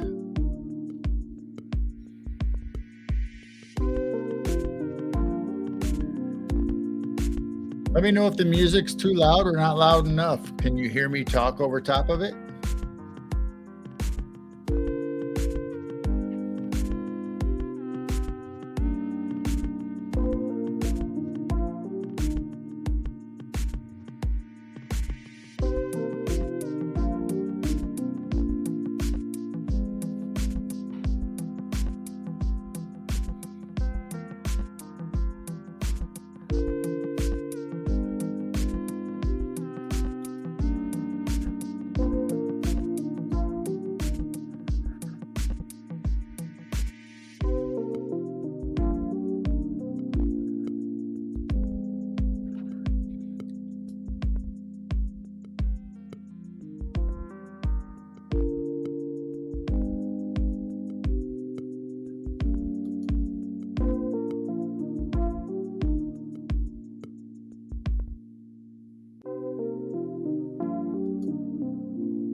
We had a little change of pace going on. We moved up to the North Star, and you can see a little bit of the Little Dipper where we're focusing on right now. It seems to be the darker part of the sky right now, since the Big Dipper is moving down close to the horizon, so it'll be out of sight here pretty soon. So we decided to move up in the night sky to start focusing on the North Star and the Little Dipper. And then here after a while, later on tonight, Cassiopeia, the big W in the sky, will start showing up, and we'll probably try to catch it also to see what's going on.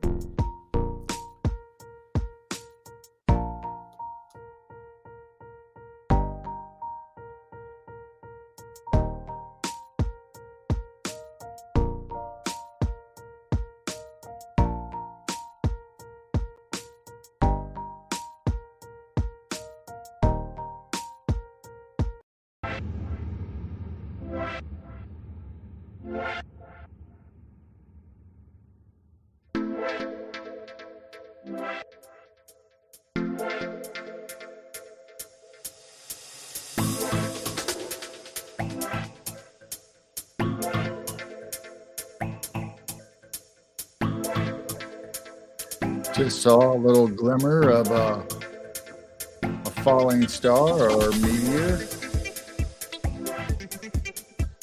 Happened coming right out of the Little Dipper. So hopefully we'll get some more of that coming on, so we can see some more stuff moving in the sky besides planes.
Welcome, everybody. We right now we have the camera focused on the Big Dipper heading down just below our horizon in north, and then right above it is the Little Dipper, the bright star there. You can see towards the top middle of your screen is part of the Little Dipper, Ursa Minor, and then the North Star diagonally right above it. So we're going to be concentrating on this area for a while, and we've been seeing some meteors streak across and some flashes on the screen, and our normal plane traffic that kind of goes through once in a while. But mostly we've been paying attention to the couple constellations. They seem like they've been having a little bit of activity, and we're testing out a new camera tonight. This is the premiere of this camera, and we're seeing how it's working on the night sky, and it seems to be working really well. Let us know in chat or comments on what you think.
Once again, we're seeing plane activity race across the sky from the left to the right, and there's one on the lower part of the screen going right to left.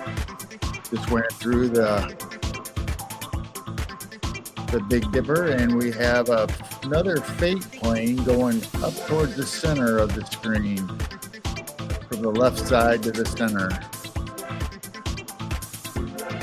We've seen a few meteor or shooting stars tonight, and we've had a little activity here and there and a couple unexplained that we haven't been able to tell what it was. We've seen some flashes and a little bit of like a power up, and we'll just keep bringing this footage to you tonight, the rest of the night, for quite a while, because we're testing out a new system that we got going on, and we're trying to figure out the settings and what the best angle and view is, and we're trying to follow a few of the constellations. And you guys let us know in comments and in the chat. If you're in there viewing with us, let us know what you're seeing.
So as you can see, the Big Dipper is slowly getting closer and closer to the lower horizon. And then up above that, right almost in the middle of the screen, is starting the Little Dipper. And then at a diagonal from the brightest star from the Little Dipper, you can see the North Star. And we have been seeing a little bit of activity in the middle between the Big and Little Dipper. Whether it's been some shooting stars, and we've had some airplane traffic, obviously, that flies across every once in a while. But let us know in chat or what you think of our night view of the sky, and hopefully we'll be able to bring you more live streams like this, and as we try to improve the quality of our cameras. And we'll catch you in just a little bit. I'll be back on in a few minutes talking to you, and let me know in chat what you think.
Here we're zoomed in on the Little Dipper, the stars that are visible anyway, and then diagonally straight up it, going towards the top of the screen, towards the right, is the North Star. So we'll keep it on this for a while we listen to this music and see what we can find out, or see if anything appears to us.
So once again, that is the Big Dipper down by the horizon, getting ready to go under, where the light is blinking at the center of the bottom of the screen. That is a cell phone tower. The light flashing for planes, and we have a plane coming into the screen on the left-hand side, getting ready to go between, just above the Big Dipper and the Little Dipper. And then straight up diagonally towards the center of the screen, going towards the right, is the North Star, right at the top of the screen.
please like, share, and subscribe if you haven't already, and get this video out to your friends. We'll be bringing you more live feeds from the night sky where we live. We're going to be adding more cameras, so hopefully we'll be able to show more than one live feed on the screen at a time. And when we do our live shows from StreamYard to YouTube and Facebook and Twitch, we will be implementing these screens maybe as backgrounds while we do some of our shows. And hopefully you guys are enjoying this, and let us know in the comments and in comments afterwards. Thank you.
This commercial break is brought to you by Duke from World Bigfoot Radio. Enjoy the music.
Here comes an airplane coming in from the left to the center of the screen, heading towards the right. This music break is brought to you by Susie B, the celebrity artist.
Thank you, everybody, for joining us tonight.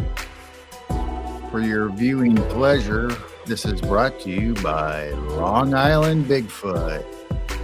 Enjoy the view.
Thanks, everybody in chat.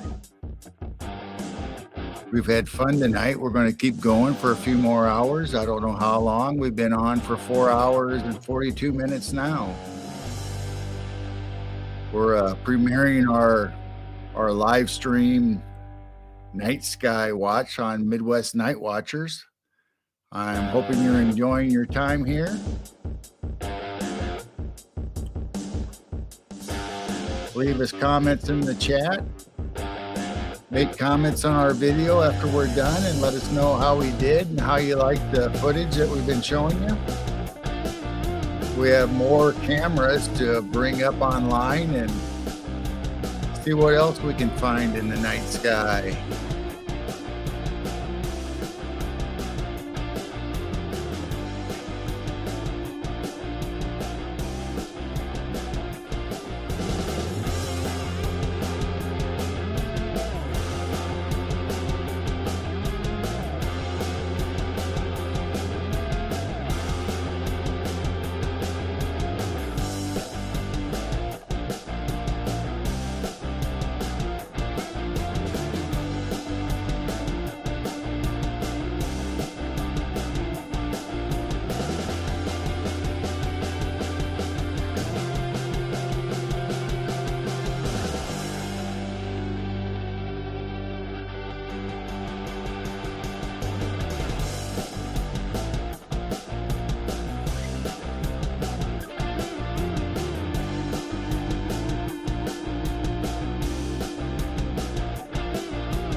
There's a slow blinker coming in from the left to the center of the screen at the bottom.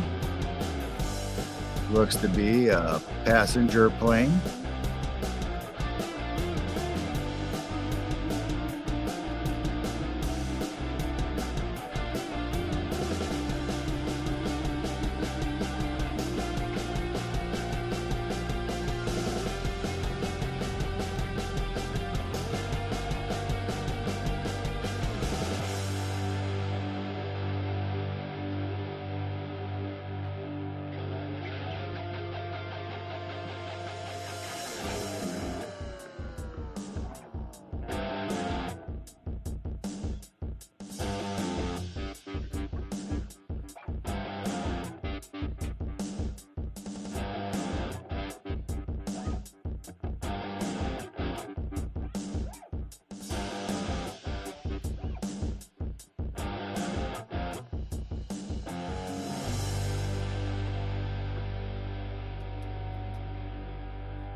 That last plane that went by on the bottom of our screen from left to right seems like it was coming from Phoenix heading to Midway Airport in Chicago.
This blinking light is brought to you by Susie B.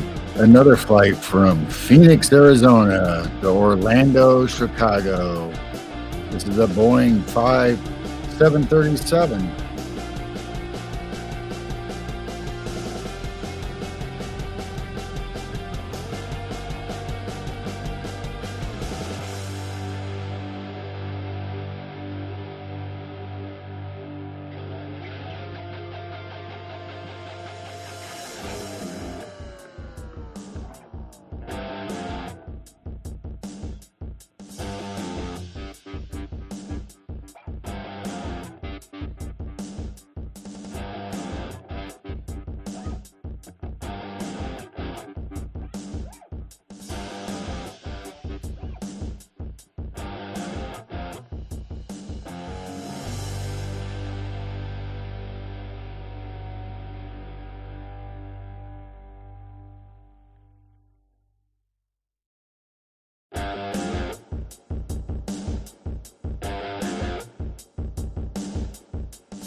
This blinking light is from San Diego heading to O'Hare Airport in Chicago.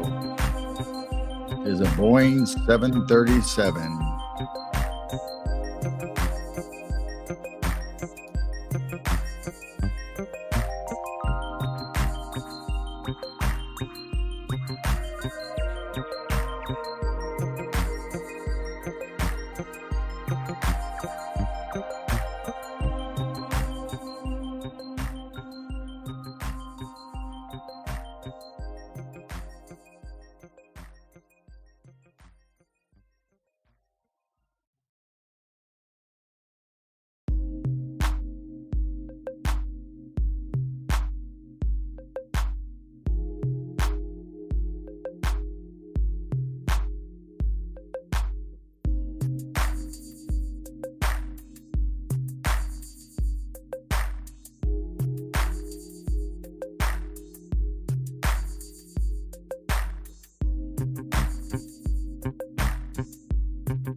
This air flight flashing on the screen has departed Cedar Rapids and heading towards Cincinnati. It is a Boeing 737.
This little flasher is not on the flight radar tracker. It is a mystery.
This next hour of Skywatch is brought to you by Long Island Bigfoot.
Welcome to Midwest Night Watchers. If you get a headache because of all the head banging, it's not our fault.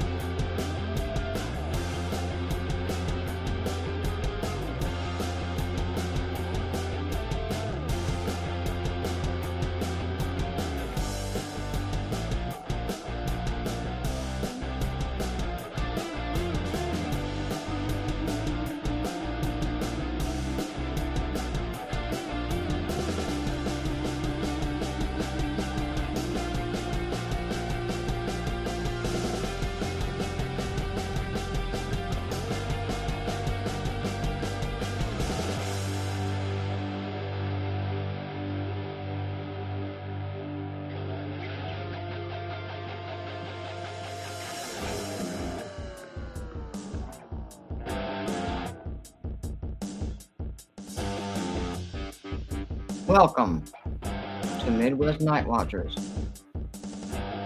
Enjoy the music. And if you get a headache because you're headbanging so much, bobbing up and down with the music, it's not our fault. Enjoy the show.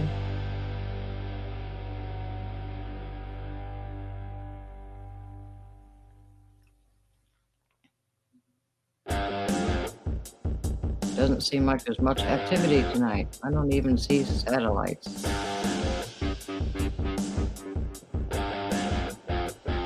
It is very strange.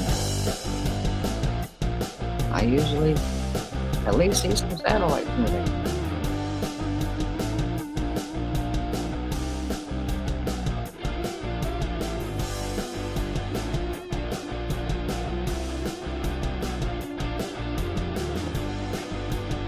I'm here. I've been going in and out, getting cold, trying to bring him in.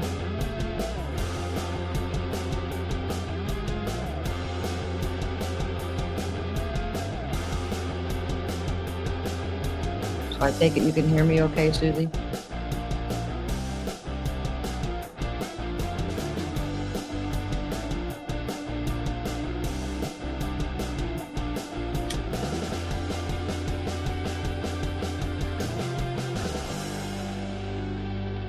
If we have 80,000 satellites, why is there nights like this that you don't even see a satellite moving?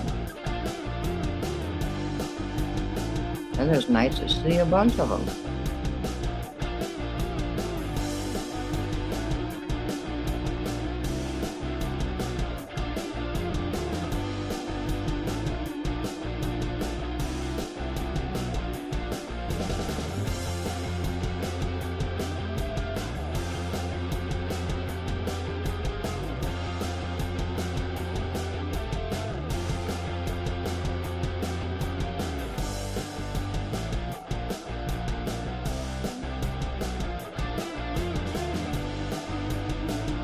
It does me too, Susie.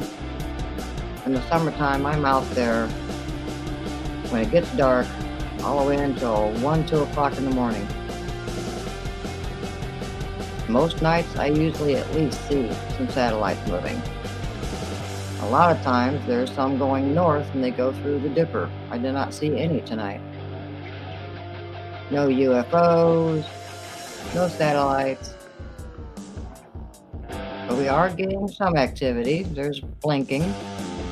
I don't understand why some of the bright stars dim out totally and come back. It's like something is going in front of it. But we are seeing some little flashes. We saw a meteor earlier.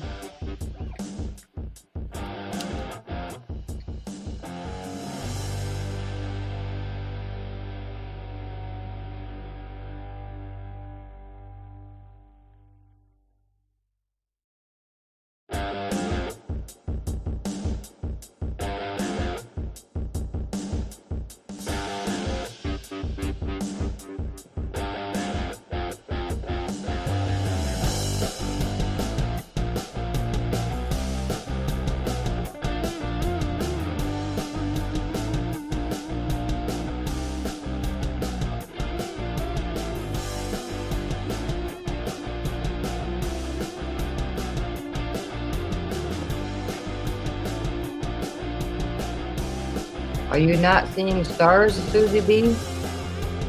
Are you just using your phone? I have this on the big screen TV upstairs, and you can really see the stars. And you see the little blinky plane? She sees one star. What? Yeah. Or, oh, 4. Are you on a tablet or a phone?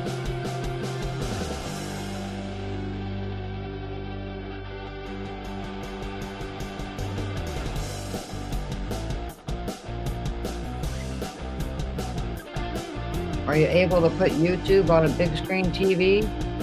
You can see it so much better. That's really cool watching the plane go up.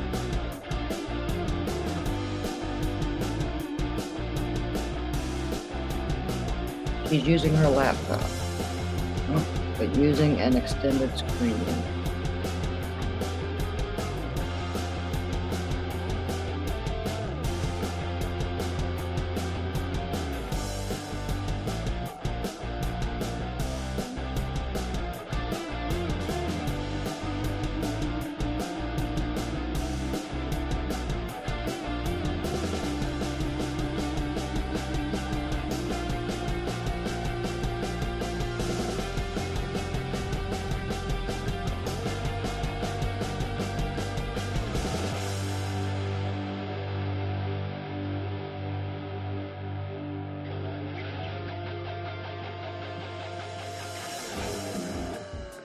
How about now, Susie? Is that a little better?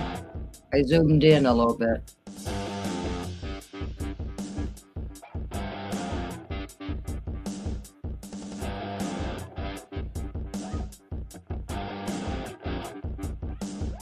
See, that's the only problem if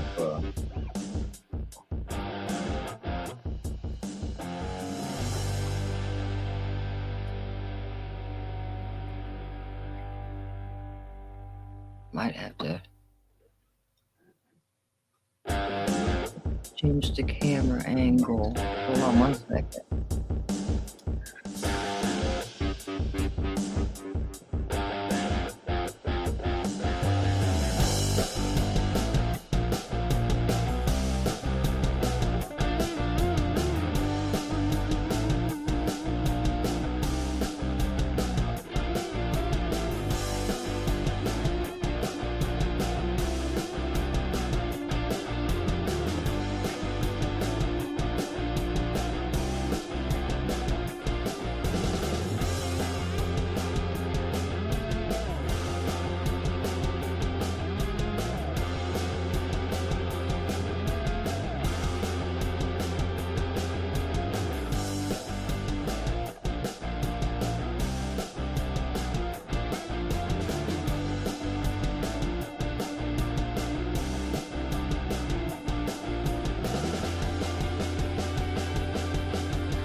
Open your eyes, Susie B. It helps with typing.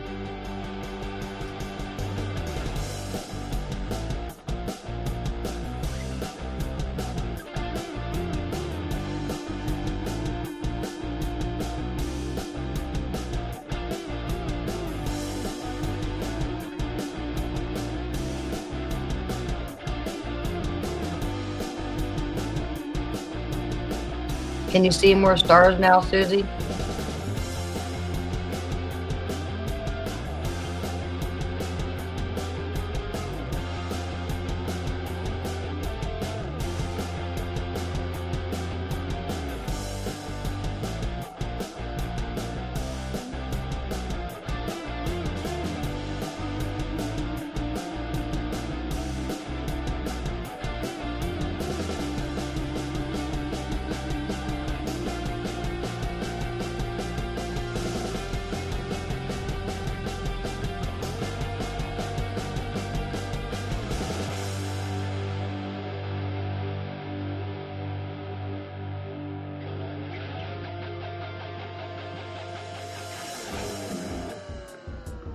We're going to mess with the settings a little bit, with the brightness and contrast, and see if we can get a better picture.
We're trying.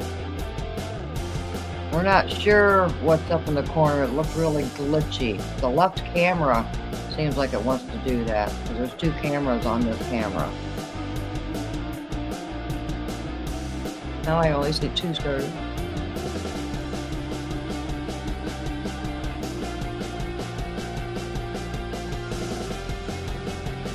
Getting there.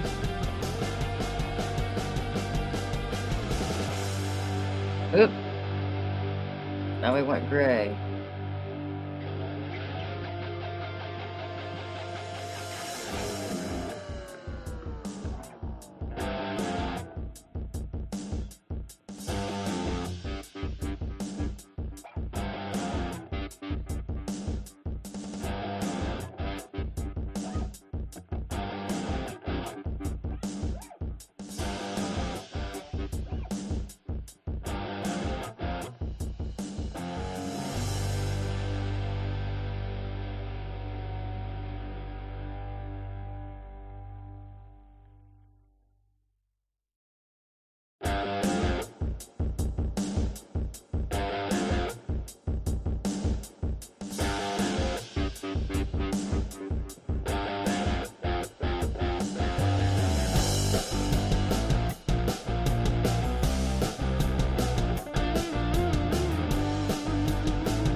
Susie, how does that look?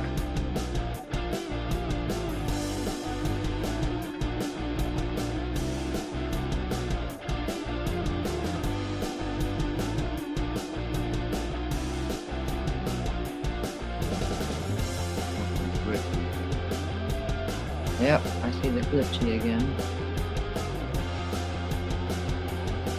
That's better. Okay, yeah, right there. Black she's- before, so it's no better than when we started. Well, hold on, let me move this.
Thank you for your patience.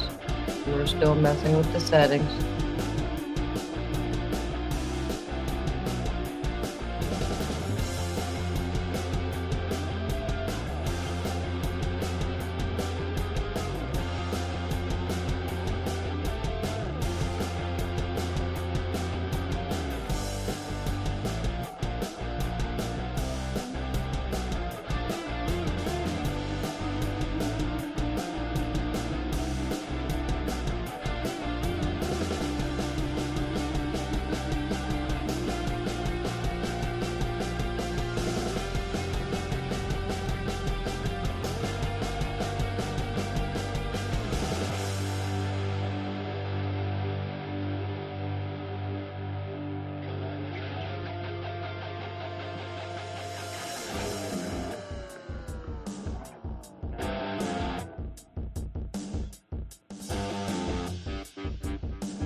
The question of the Big Dipper, Susie, it's down low in the horizon now. And it is kind of foggy. It makes me wonder if we're starting to lose some of our stars. If anyone else is in chat, how many stars can you see?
Did that change anything? Can you see a little more?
Good evening, everyone.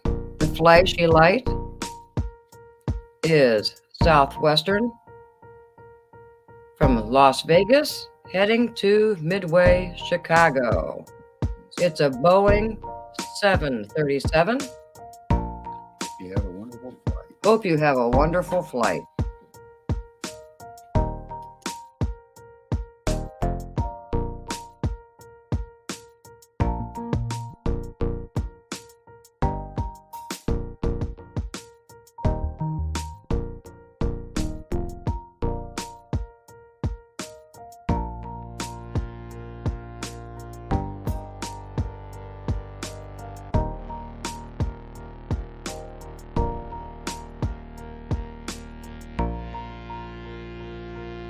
Grab me a snack too.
What are you eating?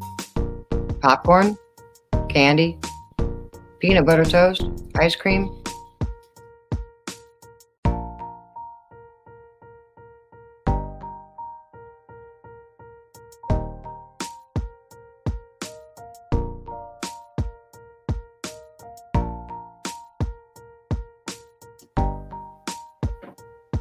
She's having a tamale. Next time we go live like this, sky watching, Susie, we're going to put the camera on top of the chicken pen. So we'll have more of a view and different angles. Right now, pointing north, the Big Dipper's down and all the other extra stars. And this is all we're getting right now.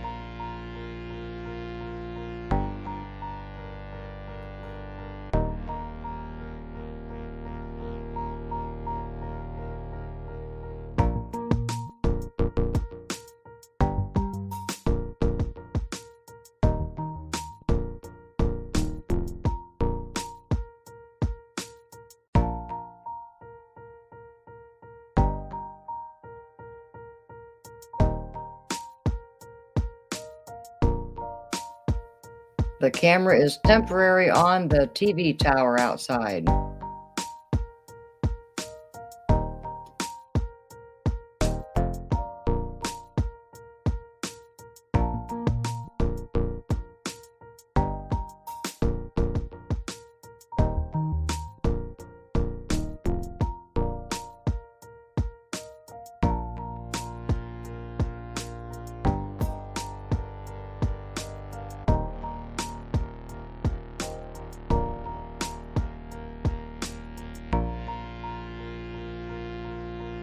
What?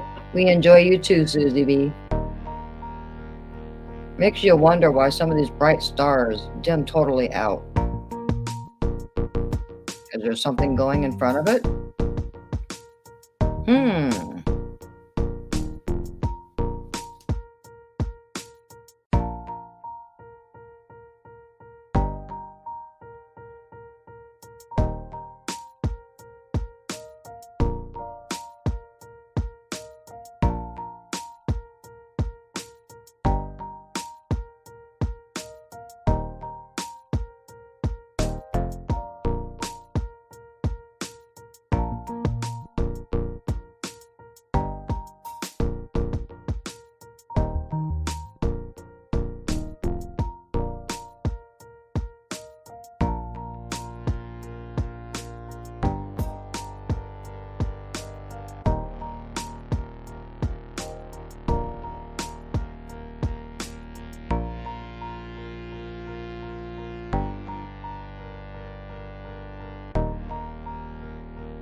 It's the southwest. This blinking light is for Susie B. It's coming from Phoenix, going to Midway, Chicago. Southwest. It's southwest. 1737. It's a Boeing 737. And then shortly I just saw another blinky over here. What's behind that one then? LAX to Midway. Another Southwest. Yep, another southwest coming in. Also going to Midway. Where did it come from? Los Angeles. Los Angeles. And it's a Boeing 737. Oh, another Boeing 737. So the first one is Phoenix, and this one's Los Angeles. Enjoy your flight. Please buckle up.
Next blinking light coming into the screen is Dallas going to Midway, Chicago. Boeing 737 Southwest Airlines. from Southwest Airlines. No UFOs, no satellites. Just put your seatbelts on and your trays in the upright position. Yeah, please put your seatbelts on and your trays in the upright position. At least we can bring you flights tonight.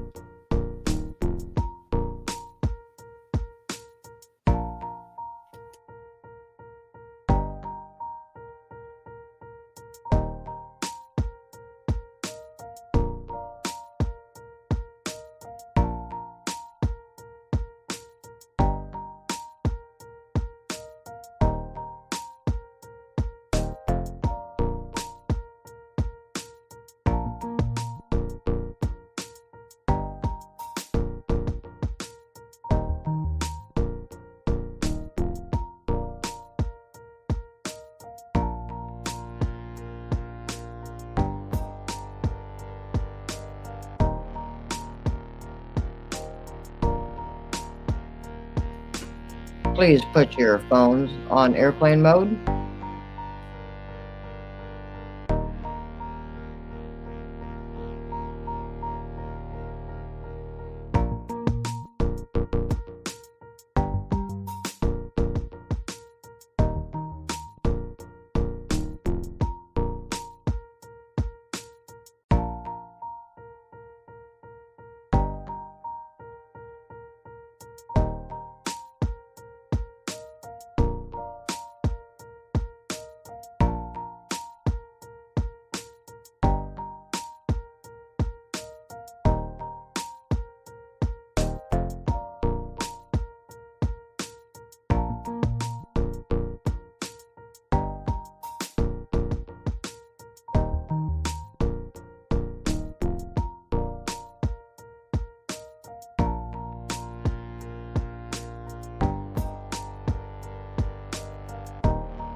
No ETs tonight. No No satellites that we know of. that we know of. And I think only Susie B is awake. It says 3 in chat, but I have a feeling it's just Susie B. I love you, Susie B, B, B, B, B, B, B, B. Tomorrow will be better. It's supposed to be a nice day. We'll set up the second camera that we got. That's the 360, right? The other one? The 360 is the one we're going to take on hikes. Oh, so what's the other one? The other one's pan, tilt, zoom. Oh, the other one, pan, tilt, and zoom. Which we can rotate 360 degrees. Okay. So that would be definitely different angles and A better zoom. a better zoom. I don't know about quality but of the night sky, but it should be about the same. But it was good seeing the dipper for a while and the little dipper until everything's kind of getting down the horizon.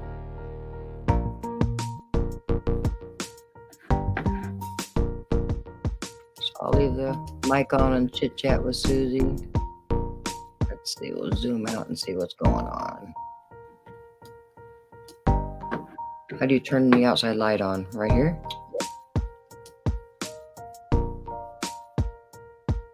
Well, any skunks, possums? Move it over away from Oh, I see the spider web. Oh, we have a new spider web. Ew. move it over away from the split. Move it over like over. I can't move it now. Does it not move because of the light on? It should move.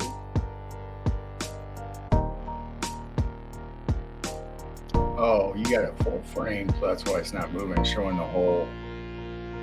You got to zoom in and move it wherever you want. Ah.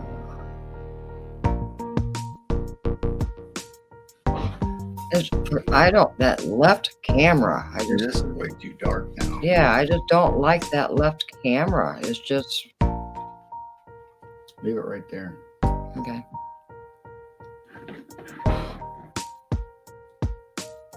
Pretty cool watching Spider Bed.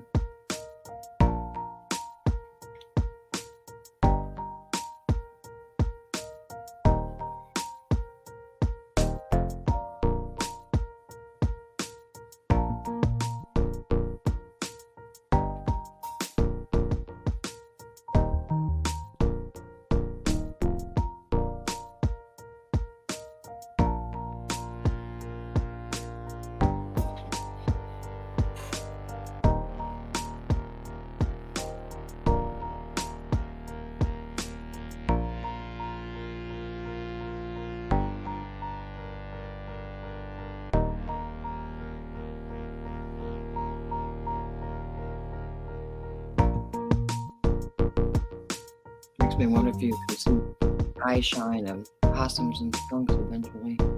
Or when a bug.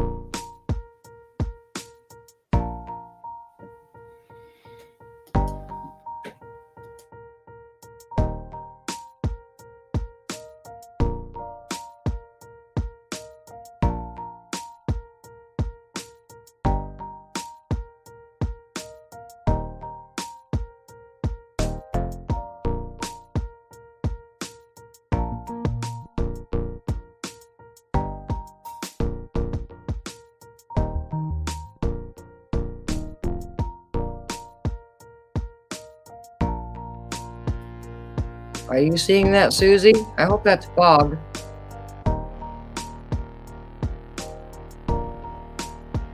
Oh, wow.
It's getting creepy foggy outside, Susie.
Ladies and gentlemen in chat, this blinky light is the southwest,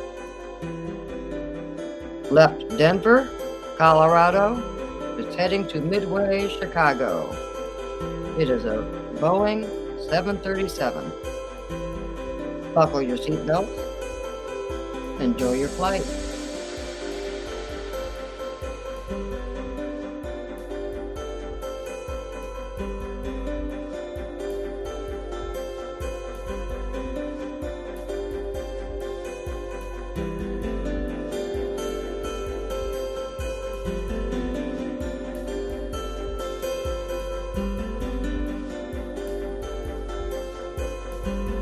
We are using Flight Radar 24 app.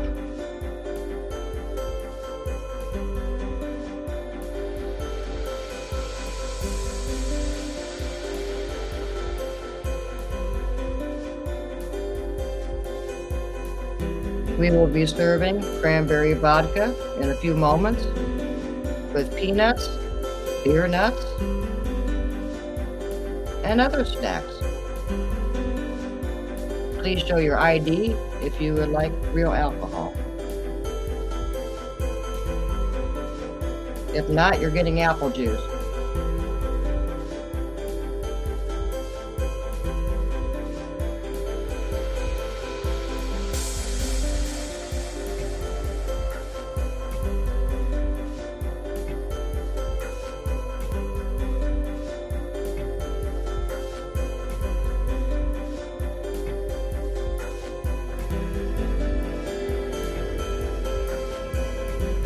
Smoking in the restroom is not allowed.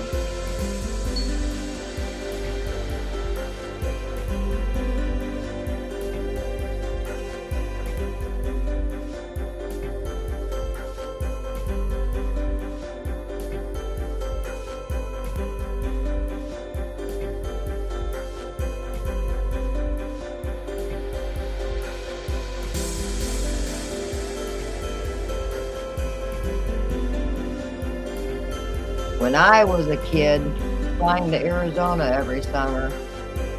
Smoking was allowed. And they had little ashtrays in everybody's arm of the seat. That was crazy. Back in the good old days.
Well, folks, this concludes our broadcast, our very first live Skywatch that lasted almost 7 hours.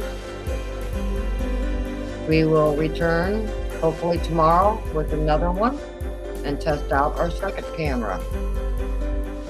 Susie B, we're so glad you were in here. And anyone else that is still maybe lurking, we hope you enjoyed the show. Hopefully we'll have better nights. Well, I know we will. We'll have better nights with more activity. There is nights like this that I go outside and don't see it. But we did see a couple meteors, correct? Yeah. Saw a couple meteors earlier. We've seen a few little weird flashes, but nothing really moving. And it was great hanging out with everybody on and off. I'm just so excited that we can finally go live and everybody can watch the sky with us. So, good night, folks. Thank you so much for joining us. We love each and every one of you. Please share this out. Subscribe if you haven't. And we will see you in a few hours. It's officially 12:26 in the morning.